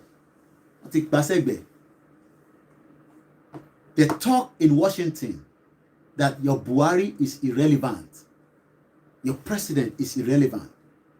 Okay? Do you know why? Let's get into this. You remember Buhari sent this old man as your ambassador to America. Americana. You know that old man. The old man that does not know when the time is 9 o'clock or the time is 6 o'clock. He doesn't even know where he is. Remember the old man. It's not his fault. It's the president. The president sent an old man to America to become the ambassador. He does not even know what is happening or why he was in America. And I don't even know why the family allowed him to travel. That man was just too old to hold the position of the the Nigerian representative in the US. This is what the guy has to say. Buhari sent to Washington, D.C. for 5 years a man called Sylvanus Nisafo, who was so old it was unclear he knew where he was, let alone why he was there. So your ambassador that was sent to America does not even know why he was there. This was why we saw Buhari in a Zoom meeting last week with the US Secretary. He didn't come to Nigeria. He said there's COVID-19 in Nigeria or in Africa. So they did a Zoom meeting. But Europe, that have the biggest COVID-19, the guy is in UK for the G7 meeting. The guy is in UK. Who? You think? No. US Secretary. He got to UK even in the midst of the COVID. But rather come to Africa. Oh, no. Indispensable, irrelevant country. Let's do Zoom meeting. You can't get Biden. No. But Biden. No. But I can do Zoom meeting with the US Secretary. Now, remember the news last week when they were talking about they wanted America to move their they wanted America to move the African. What is African? Is the US African Command that is based in Stuttgart. Even if it's not crazy, we have Africa Center, Defense Center that America owns. Well, basically Ghana, well, basically Nigeria. They even put that in Germany. That tells you that we should not be part of this nonsense country. If America says they have what they call African and it's not in Africa, you can see that we should not be part of Nigeria. We should not even engage to be part of it. US says they are doing what they call African. What is it? It's the US command that represent Africa, but it's not in any African country. It's in Stuttgart. Oh, technology. Oh, they can do. They can zoom in into any part of this country. You think you have defense in this country? All your military. Go and say, hello, Lagos Ibadan Expressway. 100 naira long back to 200. A country that is pitch dark. But America can zoom in with the pitch dark and pick up any information and they leave. Oh, they came to rescue one person. Your defense system was sleeping because the country is now irrelevant. Whatever is in Asurok, Inshallah, last Shedumari, in Jesus' name, will be revealed very soon. And that will break up Nigeria. And then we need to now prepare for the plan B because they will create chaos. Whatever they are hiding behind Asurok will be unveiled very soon. Whatever it is, I don't care whatever it is, it will be unveiled. Whatever Nemoso. Now, they are pleading with the US to relocate African. That one is not even right. You say you are talking about Africa, you go and put that in Stuttgart, in Germany. How does that make sense? But do you know what? Oh, the US Secretary of State, Blinken, says, made the right diplomatic noise and the message Buhari's ego, but it was firm.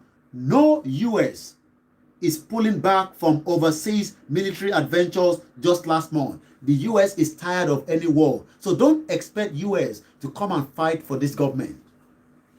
US is already moving their people out of Afghanistan and they are not interested to bring down anybody ground to Nigeria to help you kill Boko Haram that Buhari himself sponsor with all their cohorts, whether they are Yoruba, Igbo, to bring in jihadist fighters into a country because he thought that election was something that Jonathan was not going to allow go. And that's why people are now saying, oh, we are PDP, something, oh, Koiki that is talking, oh, shut up your dirty, stinking mouth. I will be fighting for PDP. Who the fuck is PDP? I don't know the Bruko in PDP. Who the hell is in PDP? PDP, why they get I don't want PDP, why they get Yoni? I want to get Yon, you want to Lushe. Who the fuck is PDP? Saying that Koiki is working for PDP. Who the hell is the PDP? PDP that there never sort out the problem of this shit old country. You know, I say, PDP, she said, who the hell is PDP? I don't know the PDP. I don't know the Bruko and the PDP.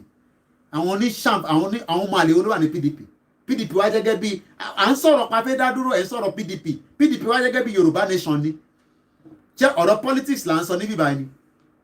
Tó bá wùn kó ná gbogbo owó ẹ̀tàn à ní ṣe election ni mo sọ ẹ sọ fún dáadáa pé mi ni mo sọ bẹ́ẹ̀ ẹ sọ fún ẹ wojú mi ẹ sọ fún pé mo sọ bẹ́ẹ̀ pé à ní ṣe election nílẹ̀ Yorùbá ẹ sọ fún Tinubu pé à ní ṣe election tó bá wùn kó ná gbogbo owó tó ní election ni hold ẹ sọ fún gbogbo àwọn tó ń tì lẹ́yìn ẹ sọ fún gbogbo àwọn tó ń bá sọ̀rọ̀ ẹ sọ fún gbogbo àwọn bloggers pé mo sọ bẹ́ẹ̀ ni mo sọ láṣẹ Èdùmàrè à ní ṣe election nílùú yìí a máa fọ́ gbogbo èèyàn ni tó bá fẹ́ dogun kó dogun tó bá fẹ́ dìjà kó dìjà ẹ sọ fún pé mi ni mo sọ bẹ́ẹ̀ náà bá PDP ṣiṣẹ́ kò ní dá fún gbogbo àwọn àti PDP àwọn ní PDP who the fuck is PDP shit they all stole the whole flipping fucking money out of this fucking country.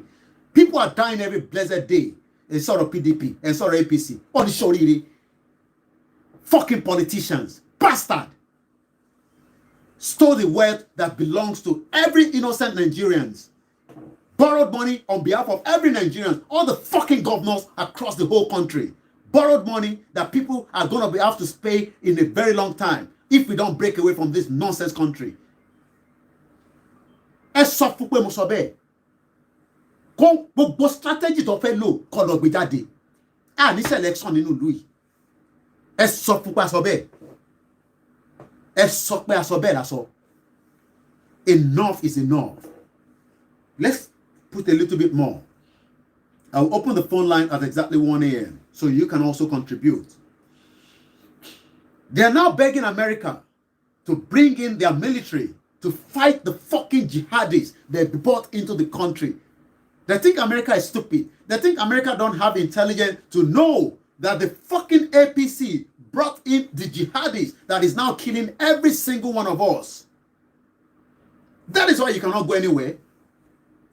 That is why nobody can go anywhere. That is why everybody is now stuck inside the shit-hole system. And you call yourself one Nigeria. Your president cannot get a telephone conversation with the American president, not even talk about the vice president. A country that can't fix Lagos-Ibadan Expressway for the last 2 decades. How long does it take to fix a road? Oh, bastard. Go there now. Àwọn military tó wà níbẹ̀ àwọn yẹn ń gbowó tí wọ́n ní. Gbowó tí lè máa fi money. Criminals all over the place. Somebody stole $165 billion naira from the Nigerian Port Authority. And they're talking about panel. Are we not mad? Do you know what 165 billion naira can do in your local government? Shared even within the 774 local government. Talk about to Jimon Awolowo. Barao. Shege Banzani. In fact, take our one Labe Fulani. You want the Fulani to continue to control us. You think this is our parents, our fathers that were giving you all those false hope together with yourself. We are different. We will fight it to the end, whatever it takes. It doesn't matter whatever the consequence will be. America is not going to fight on your behalf anymore because you think they're stupid.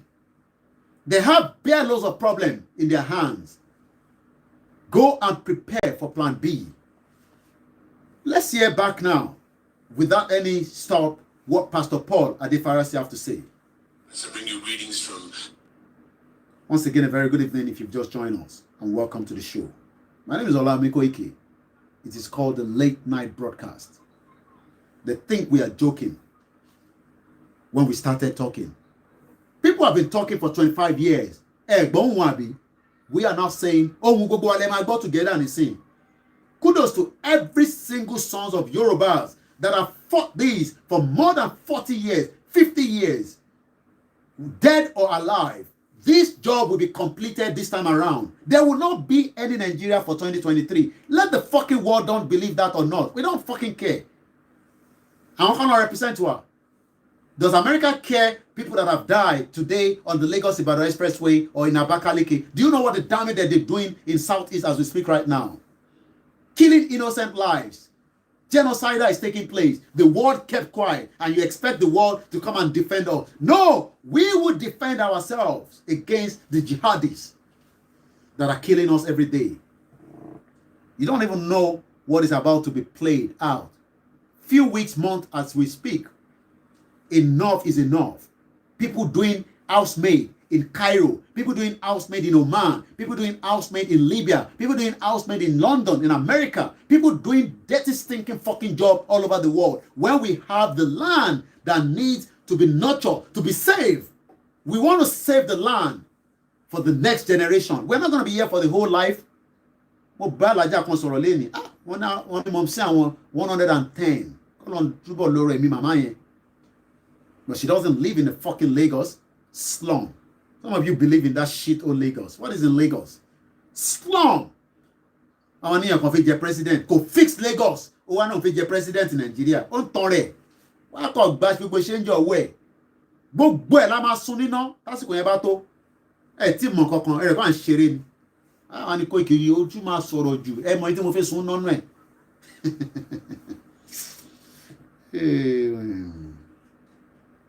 Àìṣe mẹ́yẹ bọ̀lápò ni. Ẹ gbọ́ wíníwíní. Mo sọ fún yín last year. Mo ní mò ń bá yín fẹ́ ni. Ẹ wo ojú yìí dáadáa. Ẹ wò dáadáa. Ẹ gbé jùlẹ̀ ni. Ìkà ni gbogbo yín. Gbogbo yín.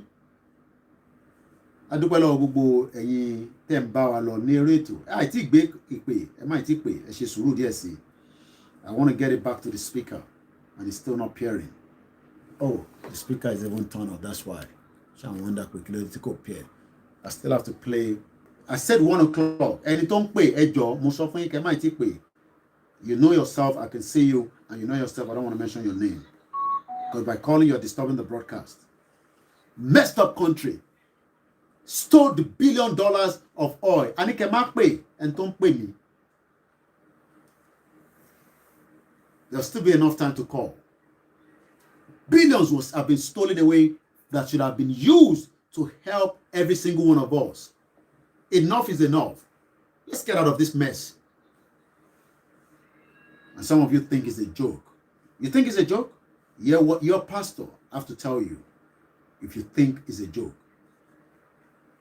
Christ, I bring you greetings from Pastor Ifai, who's busy taking care of a frontier of our world and preparing our escape routes.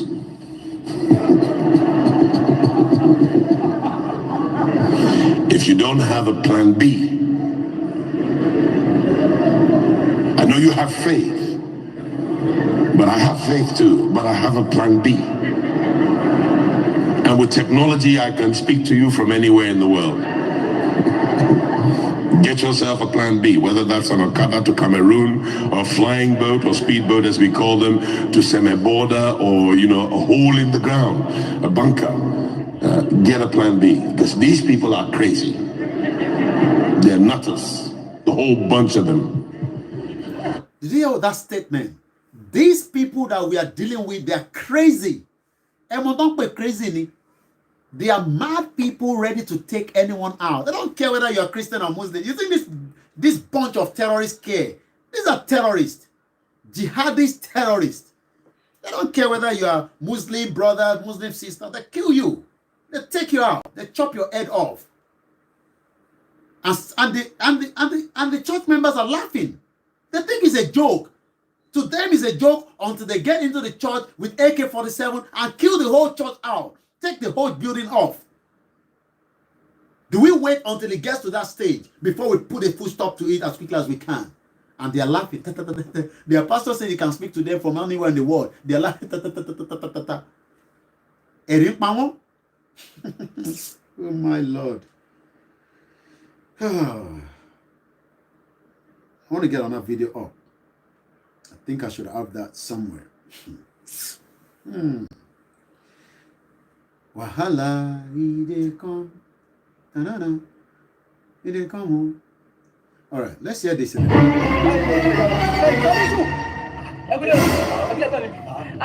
Ẹ wo ibi ilẹ̀ ìwọ́n sí gbogbo owó ní dáàbò gbogbo nàìjíríà fún ìwọ nàìjíríà ìyẹn táyà ní wọ́n pariwo lọ́yọ̀ọ́ ló ṣe pé.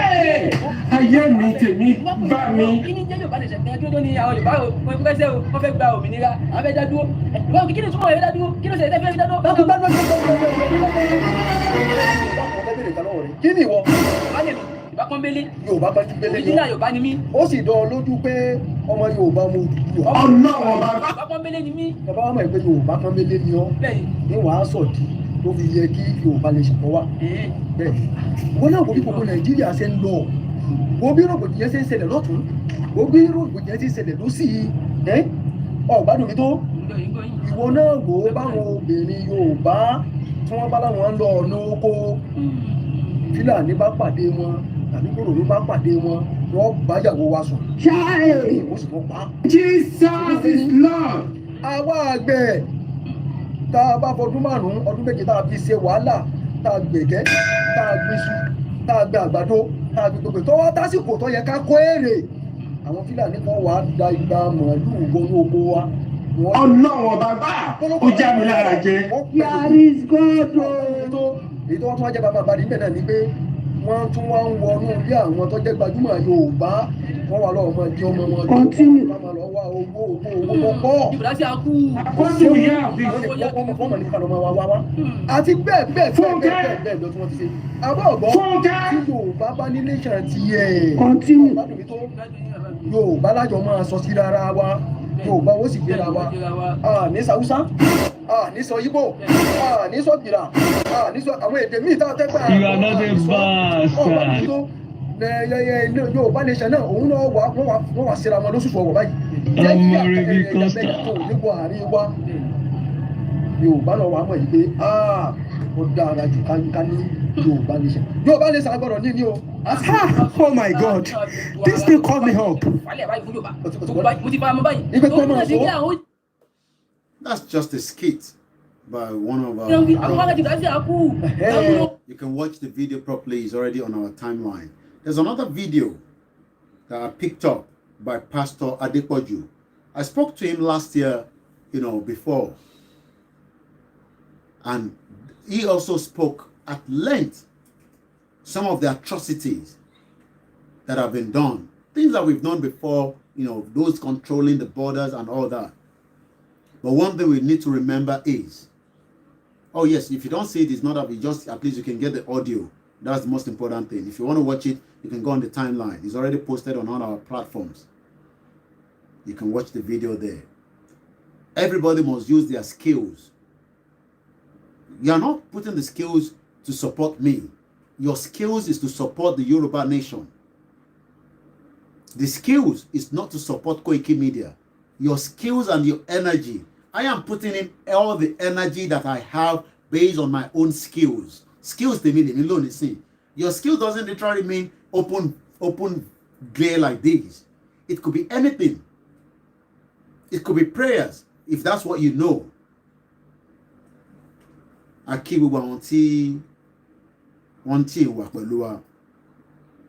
It's exactly 6 minutes to 1. At 1 o'clock, we open the line just for a few more calls, and then we start winding down the broadcast. We give kudos to every sons and daughters of Yorubas that are working tirelessly, to engage the people, talk to them, find out what needs to be done. The way forward. Everybody's playing different role. If the role somebody's playing is not the kind of role you want, just go and start your own. Play your own role. I've told you it's a big elephant and we must kill it from different angles. What I'm playing might not be part of what you believe in, but that doesn't mean you should condemn what I am doing. And I will not condemn what you are doing. As long as in time shape, in Nigeria, that's fine. We can go through different routes. Let's hear what this pastor also have to say. I haven't found the other pastor, but let's hear what this one have to say quickly. We want change of government. What an atrocity. I never knew that once you are a governor, even to as a governor, when you are a governor, what a law, what a country, what a wicked nation. Why we have several youths who went to school, no job, but the money in Nigeria is just rotating and cycling to some group of persons. I pray as a priest of the Most High God from this altar, may they know no rest. Amen. There will be no peace. Amen. Every wicked governor, every criminal as a governor, every criminal as a senator, every criminal as a leader in Nigeria, the time has come for God to expose and to deal with you and deal with your generation in the name of Jesus. Amen. Psalm chapter 7 verse 9.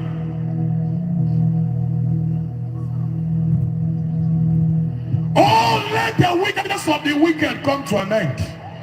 But establish just and the righteous God. Quiet the heart and reigns. Verse 10.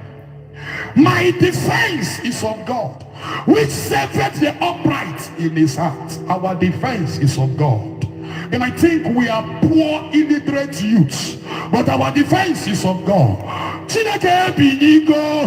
There will no rest. There will no peace. There will no rest. There will no peace. All these criminals as leaders in Nigeria, all these criminals as senators, as politicians, governors, maltreating and dealing with us, God will arise and disgrace them. Verse 11. God judged the righteous, and God is angry with the wicked for 1 day, for 2 days, for 3 days. Are wicked leaders. Bags of rice and indomie released to be for 4 days. They give it to poor masses during COVID-19. Pablo Jesu, nature oge election. Wicked leaders, very heartless, very wicked. I curse you from this order. This is a Catholic or a man of God making a curse to all these shithole leaders.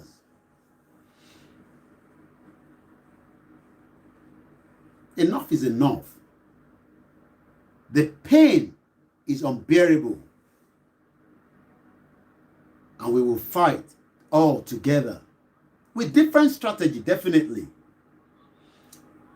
As we prepare for the Osun State rally, we are not going to fight. We are going on a peaceful rally.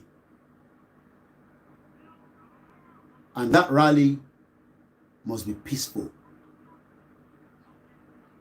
We are not engaging the security. They will not engage us. I can assure you that. They will not. One, they engage you. And we don't have any reason to engage them. We are going to talk to the people. And we are not going there as hoodlums. And no man must be left behind. Bá ṣe ń lọ fún rally, kí n tún sọ ní èdè tiwantiwa. Kò ń ṣe pé à ń lọ jàjà. Ẹgbà, Yoruba nation. No. We are telling them the benefit. Kí láǹfààní ìtafẹ́ gbé wá? Ìtafẹ́ jẹ́ common nìyẹn. Kò ṣe pé bàtà bá dé àwọn ọlọ́kadà abẹ̀rẹ̀ sí gbẹ́ tí wọ́n fún wọn nígbà tí ẹ support Yoruba. No. Ẹ tó bá náà ò tí support ká move kúrò lẹ́gbẹ̀ẹ́. Ìtorí ẹ̀mọ́ tó ń ṣe ẹlòmíì ebi ń pa tẹ́sí fẹ́ máa sọ Yorùbá nation fún kò fi gbọ́. But tásìkò bá tó ààyè dáadáa. We give them leaflet. We give them banners. I mean, leaflet and the posters. Let me say this again. Koiki Media is not, because I've heard a lot of rumors as usual. Ó bá ti dọ̀rọ̀ pé Koiki ni yá oríṣiríṣi lọ́mọ máa gbé jáde. Èmi kọ́ ni mo organize rally Osun State, and neither have I organized any rally. But we have support them. Why have we support them? Because in táwọn ọmọ ṣe nìyẹn. My job now is to support them. Ẹlòmíì bí wọ́n ti gbówó fún nísìnyí o fún gbogbo rally o ó ṣe jẹ́ òun nìkan ló ń ṣe rally. No, you are stupid if you are thinking in that direction. I've told you. Ẹlòmíì inú yín ẹ̀kọ́ forí lálẹ́ ni. And no one has given us any funding to say rally kan fẹ́ ṣe lọ́sùn o 1 million lélẹ́yìí o kọ́ máa fi bá rally lọ. Whatever we are doing is based on what the support from the little that is given to Koiki Media.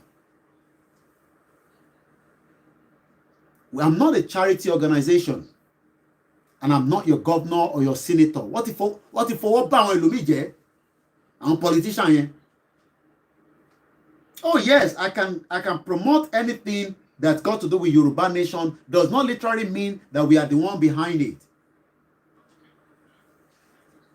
And that is something I want to put on record. Because everything that we are doing, history will remember us. So, rally. Different groups are saying different fucking things. I don't give a toss, but I just have to put it on the record. I am not the organizers. Oh yes, I speak to the organizer that, they engage us, they talk to us. But I am coming from the media point of things. So I'm happy with Biatori, okay, Koiki, Okua, Motisapa is about 3 days to the rally. Bia Aye, Uchuajakwe Mini, the main point of the rally. No, I am not. I am not. And I don't have any right or any reason to put anything down for any platforms. I haven't got any reason. Anybody can support their platform, that's fine. But Baba, reality, no. That is not my responsibility. I will do the little we can do within the resources that we have. And we appreciate a particular platform, I think Ilanomo Odua, that released a particular money and has been given straight to the organizer. That is the only thing I can confirm. And that's the Ilanomo Odua in US. Once again, +4475 940500979. It's exactly 2 minutes past. We'll bring the show down in just under 30-35 minutes so that I can say a very good morning from this end. It's the 12th day of May 2021.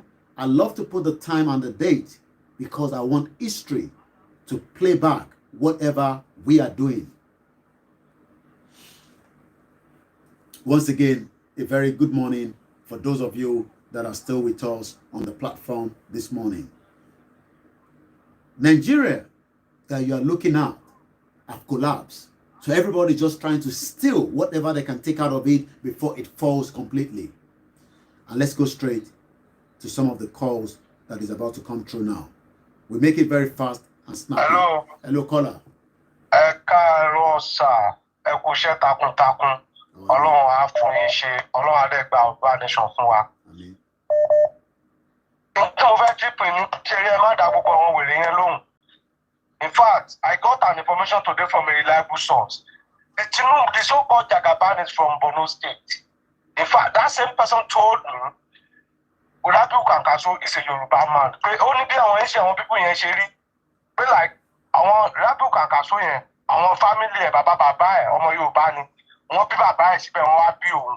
Pé bí ìṣègùn náà ṣe lọ nìyẹn. The guy that told me today is a Fulani guy. So that is why he's bent of doing everything to face north.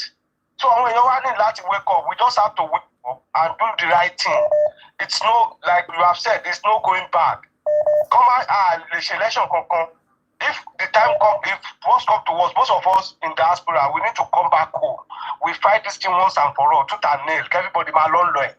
We cannot continue to be slave on our land anymore. Ẹ ṣe kẹlẹ wá kí chief àti gbogbo àwọn tíìmù yín ayílẹ appreciate yín Ọlọ́run á máa sọ agbára dọ̀tun Ọlọ́run á fún yín ṣe àwa náà ń tẹ̀lé inú àdúrà dẹ̀ ń ṣe ìwọ̀nba nǹkan táwa náà lè ṣe láti bí báyìí. Thank you very much. I can see my beautiful sister Elaine. I won't put the remaining part of the name for just security reason, but I can see her right there as well. A very good morning to you. I can see so many of you, all hail the Biafra that are on the platform. We appreciate you. It's our language that I speak quite a lot, but sometimes I speak the English. Some of you are asking for the number plus 4475 9405079. Some people have been talking about the lockdown. As far as we're concerned, the lockdown is the middle of the night. It's just for them to move anything they want to move. And it is entirely up to us to also do the right thing. Some of you have the means. You can do it wherever you want. It doesn't literally have to be onto our own platform. There are so many platforms. And we appreciate every single one of you that are doing your best to make sure that we continue with the program. Hello, caller. Hi, how are you? Very good. Good morning. It's Wale. Good morning. Quickly, I want to appreciate all you are doing amazing, and hopefully eventually we'll get the promised land. So I wanted to bring something to. If you can help us to speak up a little bit, your voice is quite a little bit low. If you increase the voice a little bit. Okay, let me take it out of my speaker. How about now? Is it better now? Very better now. Yes, thank you. All right, great.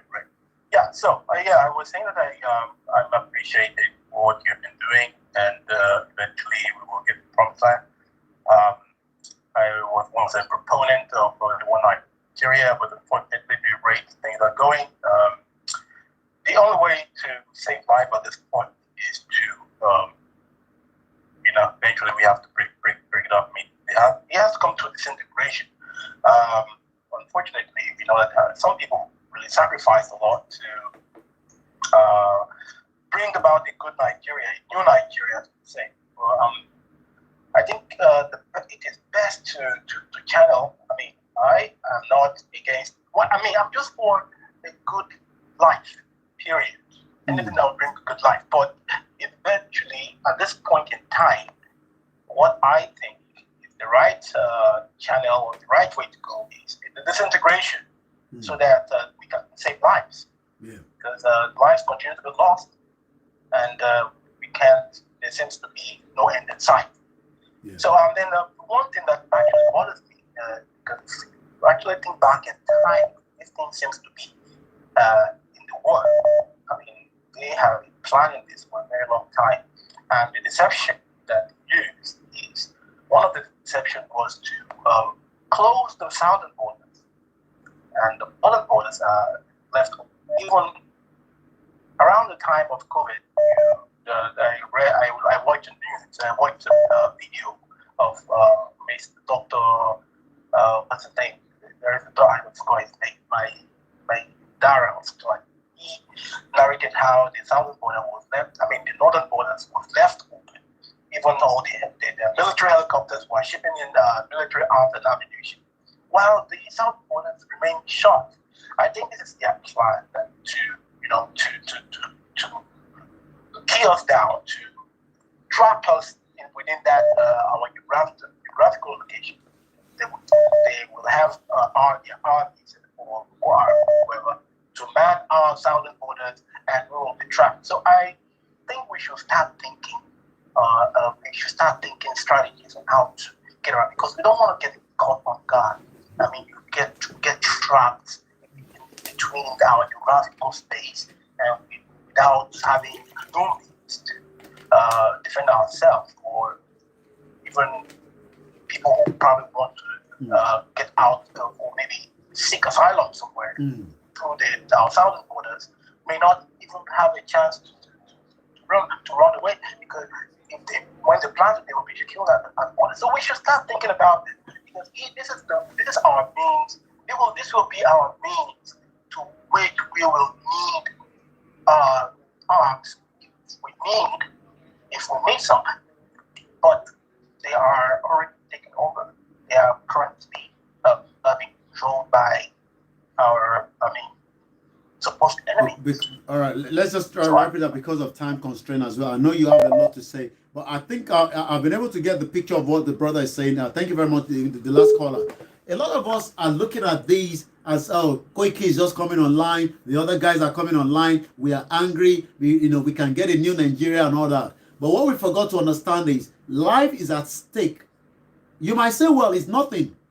Oh, but let's play back from 1999 till today. How many lives have these innocent, politicians, so to be, saved?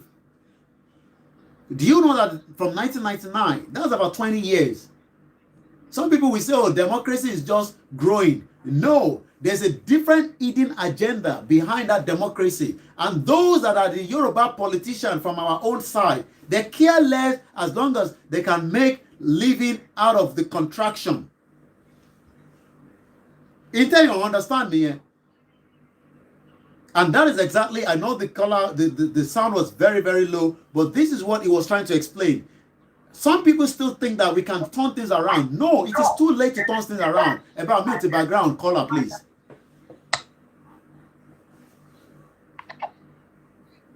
Hello, caller. Hello. It's all live.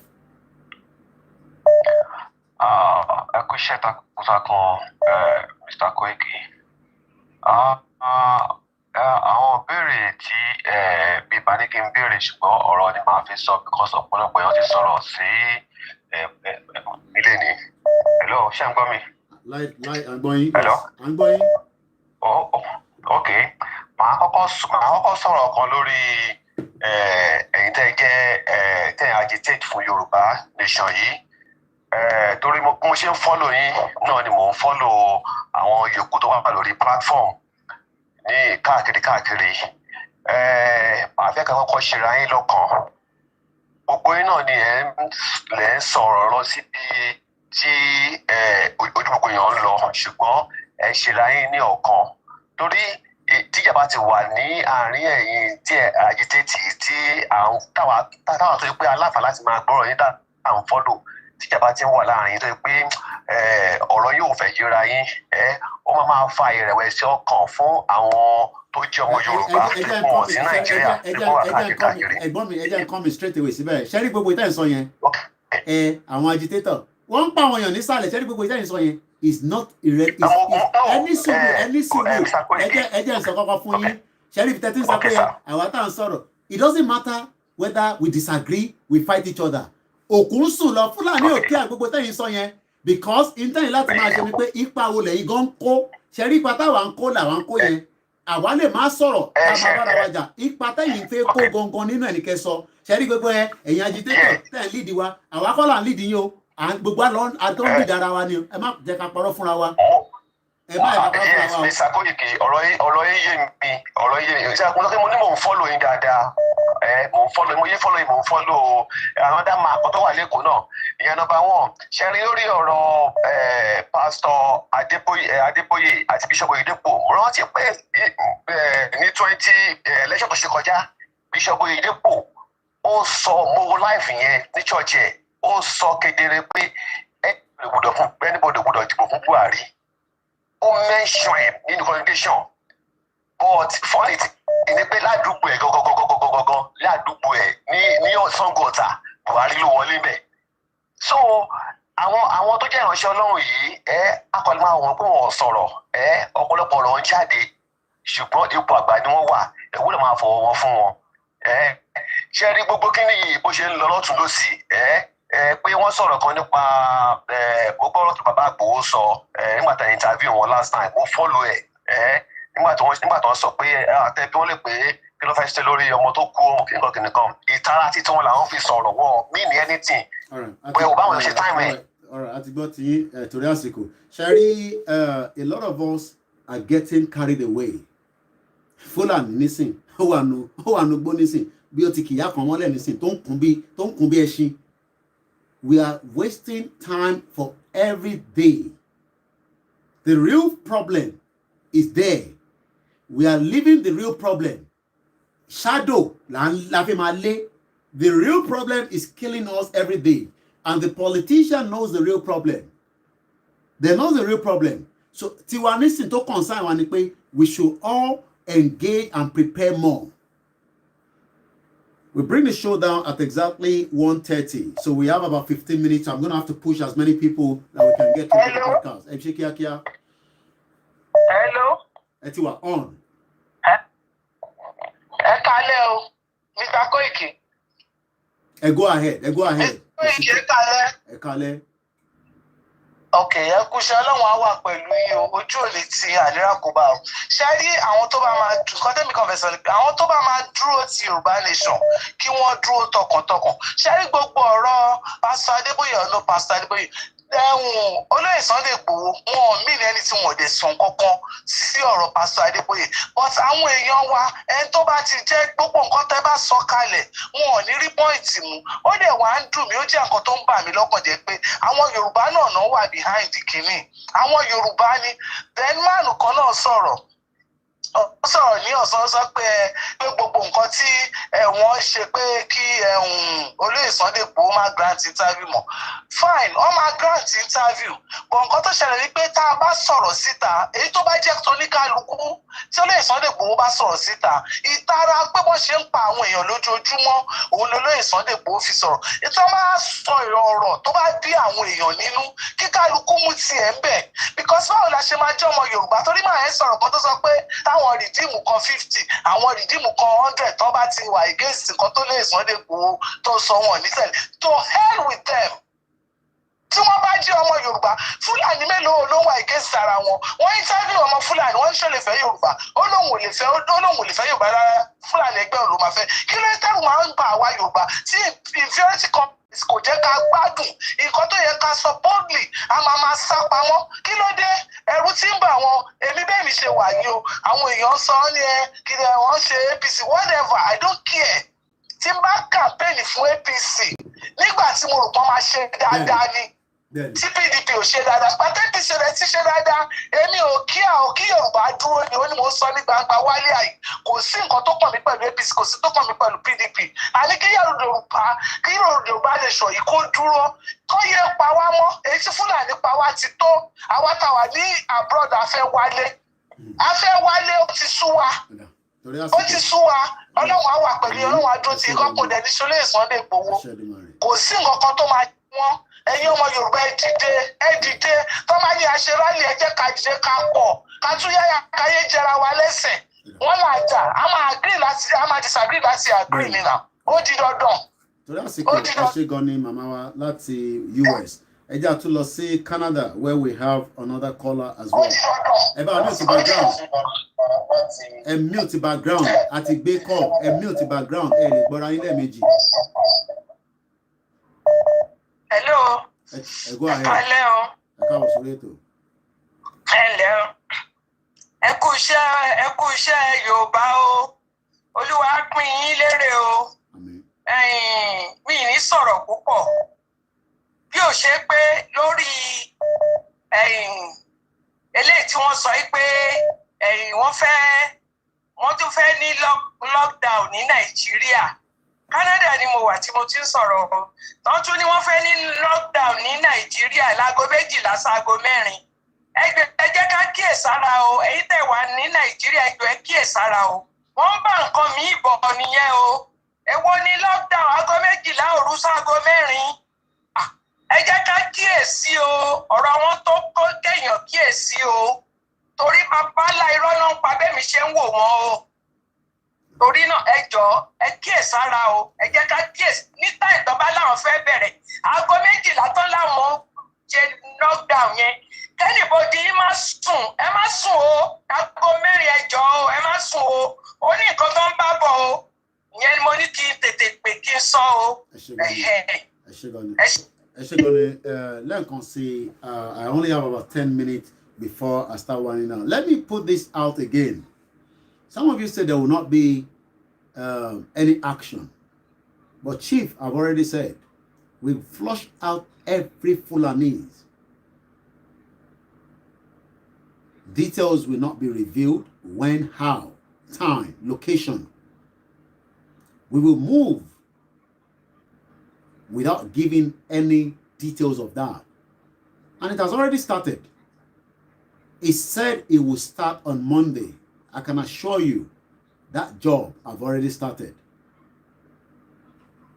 And more will continue to be engaged.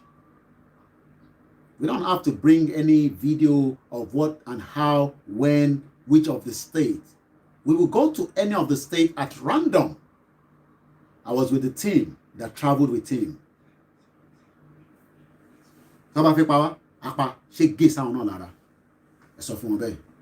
Let's go straight to Libya. Okay, we lost that call. +4475940500979. It's just about 10 more minutes, and then at exactly 5 minutes, I'm gonna do the closing. And to baraye pe le ni e ma binu e tun ma to nigba mi. E se kíákíá e ti wọlé. Yeah, Mr. Koiki. Good evening. Good evening.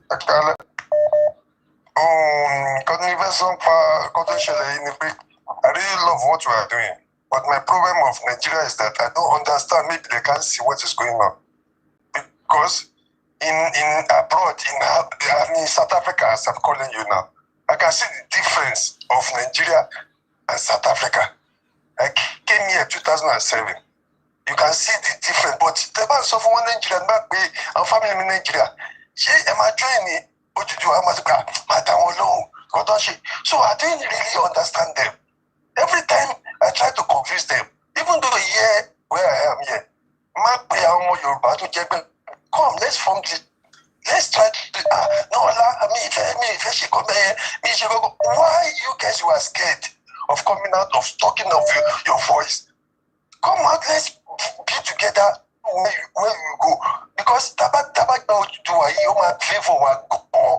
but I didn't know how we can do it, because I've been following you a lot. You understand? So I really fall in love with what we are doing. I don't want to go more furthermore or talking too much, but I really be behind you. I wish I can come home to come and support you, how to do everything, but with my time and my paper of residence, I want to do my passport. You understand? I went to the embassy of Nigeria. Can you imagine, no booklet to do passport? My permit is nearly to expired. So tell me, how are you going to be happy? I pay almost 6,000 rand, going to almost like 200 and something thousand naira before I can get my passport to bribe to do everything. All right. Because of time, my brother, very sorry, I have to let you go there so that we can, and I need to do the closing remarks. So we only have just about a few more minutes. If you haven't get through this evening, please do not be upset. I'm sure you will get through some other time. Hello, Mr. Koiki. Hello, sir. Go ahead, because it's time. Yeah, ká láti ẹ̀ ti bá yín sọ látijọ́ ìbẹ́ẹ̀ because èmi gan lè sùn lórí ọ̀rọ̀ Yorùbá nation. Mi ìmọ̀ tá a bá lè rí àwọn alágbára bí àwọn bàbá wa ayé àtijọ́ tó jẹ́ pọ́n lágbára bí àwọn Àgbẹ̀kọ̀yà yẹn. Tán bá ní agbára bí ọ̀fẹ́ tán máa lọ báyàn nínú ilé. Tán bá pa bí mẹ́ta nínú àwọn olórí yẹn. Tí wọ́n mú wọn tán announce pépà àwọn lọ́jọ́ kejì, wọ́n á mọ̀ pé díìsì yìí kò ń ṣe ṣeré-ṣeré. Gbogbo wọn á sọ àràkì. Tán bá wọlé bá wọn lójijì. Tí wọ́n rí èèyàn kankan tán mú wọn tán pa bí mẹ́ta léèdè tán kọ́ pépà wọn sórí tán gbé kinní wọn sórí òbítúárì wọn sórí pépà lọ́jọ́ kejì pé wọ́n kó ọmọ tó pa wọn. Wọ́n pa àwọn yòókù ẹ̀sára kí wọ́n mọ̀ bí a ṣe ń jà wọn nílùú. Ẹjọ́ torí Ọlọ́run because mi ìmọ̀ ká ni mo lágbára tó jẹ́ bó ṣe kinní ni tí mo lọ́fẹ̀ẹ́ tí mo lè wọlé lọ báyọ̀ lójijì pẹ̀lú bọ́ kí n pa. Because of time, Emma Binu, I have to cut you there because I want to end the show at exactly 1:30. Eba Asheni Kia because we only have less about 3, 4, 5 minutes. Sorry, so because mo fẹ́ sọ lórí ọ̀rọ̀ Adébóyè ṣe pásítọ̀ Adébóyè tí àwọn èèyàn sọ̀rọ̀ lórí. Ṣé rí òdodo àwọn èèyàn mọ̀ nípa pásítọ̀ Adébóyè nígbè this so-called pásítọ̀ Adébóyè àti Oyedepo and Apostle Sulaimon àwọn èèyàn mọ̀ pé wọ́n ń ṣiṣẹ́ fún federal government Nigeria because àwọn people yìí each of them ló ní 3 private jets tọ́lẹ̀ fi ṣe money laundry fún Nigeria government. So èwo nu wọn ló ti jáde rí wọ́n sọ nípa ọ̀rọ̀ Nàìjíríà èèyàn mélòó ni wọ́n pa ní Lekki tó kí last year. Ṣé pásítọ̀ Adébóyè ṣó jáde láti wá kàn sóò wọn àbí àwọn èèyàn kọ́kọ́ ló bí àwọn ọmọ tí wọ́n pa níbẹ̀ yẹn wọ́n yìnbọn fún ọmọ tí wá kú sí so ó lè tú òun ìgbà lọ́mọ tí ẹ kú. Ṣé ẹ gẹ́tì kan tí wọ́n ń sọ? Torí àsìkò, I will now say we won't take any calls anymore because I need to do the closing remark. And I want to finish at exactly 1:30. Just for record again, yesterday, Chief Sunday Igboho Osha paid back the 2.5 million naira that was paid to him from Sister Maureen Badejo of GeoTV. That money has been credited to her account, and the evidence is already with us. We've shared the receipt with her, just for record purpose. As we end this broadcast, this early hours of this morning, it's exactly coming up to 1:30 a.m., the 12th day of May. The question we should start pondering on each other is, a lot of people are scared for the unknown. A lot of people are worried that so many people on ground does not believe in this Yoruba nation self-determination. Kilo fa, kini die. What could be the reason why we are telling people that this is the new direction, but they do not believe? Don't blame them too much. Let us blame the poverty in the land. They have nothing to lose in the first place. We have so much to gain as we go into what we are planning to do. Those at home don't have no hope. If somebody is asking you for 2,000 naira, then you know that the person is look at the whole system as hopeless. And you're not telling that person you can make 100,000 naira. How? What do you plan to do? It's a big task ahead of us. This fucking country has put our people in the danger line of poverty. People are living in extreme poverty. I've been around now for almost close to 4 months. I see the pain in the eyes of the people. Even through the phone, you can tell that a lot of them ask one question. Toba mu wa ta ló máa gbà wá sílẹ̀. Ohun wa lóòótọ́ ká darapọ̀ mọ́ yín, àmọ́ ẹ̀rù ń bà wá. People are scared of the politicians. You don't even know how people are scared of these bastard politicians. Politicians, people are scared. If our kings are scared of politicians, who the hell are the citizens?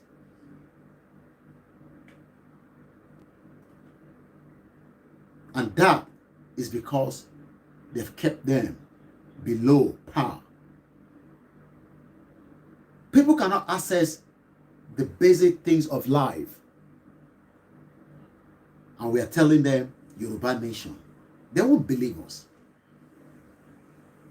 But one thing I can tell the world is, whether the politician likes it or not, we will disintegrate this country on their behalf. They've done bad on our people. Our people are scared. They love the idea to break away from Nigeria, but they are worried that having these badge alone with them, a politician will send a thug after them.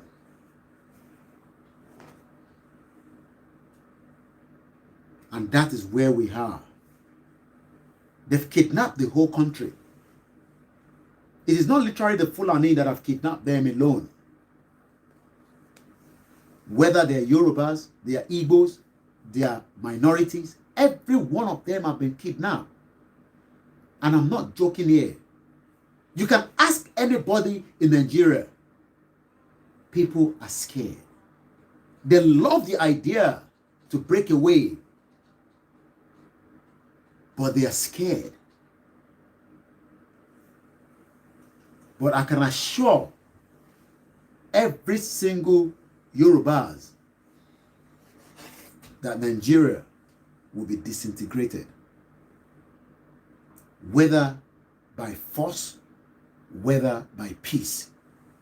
I don't care. Have a very good morning.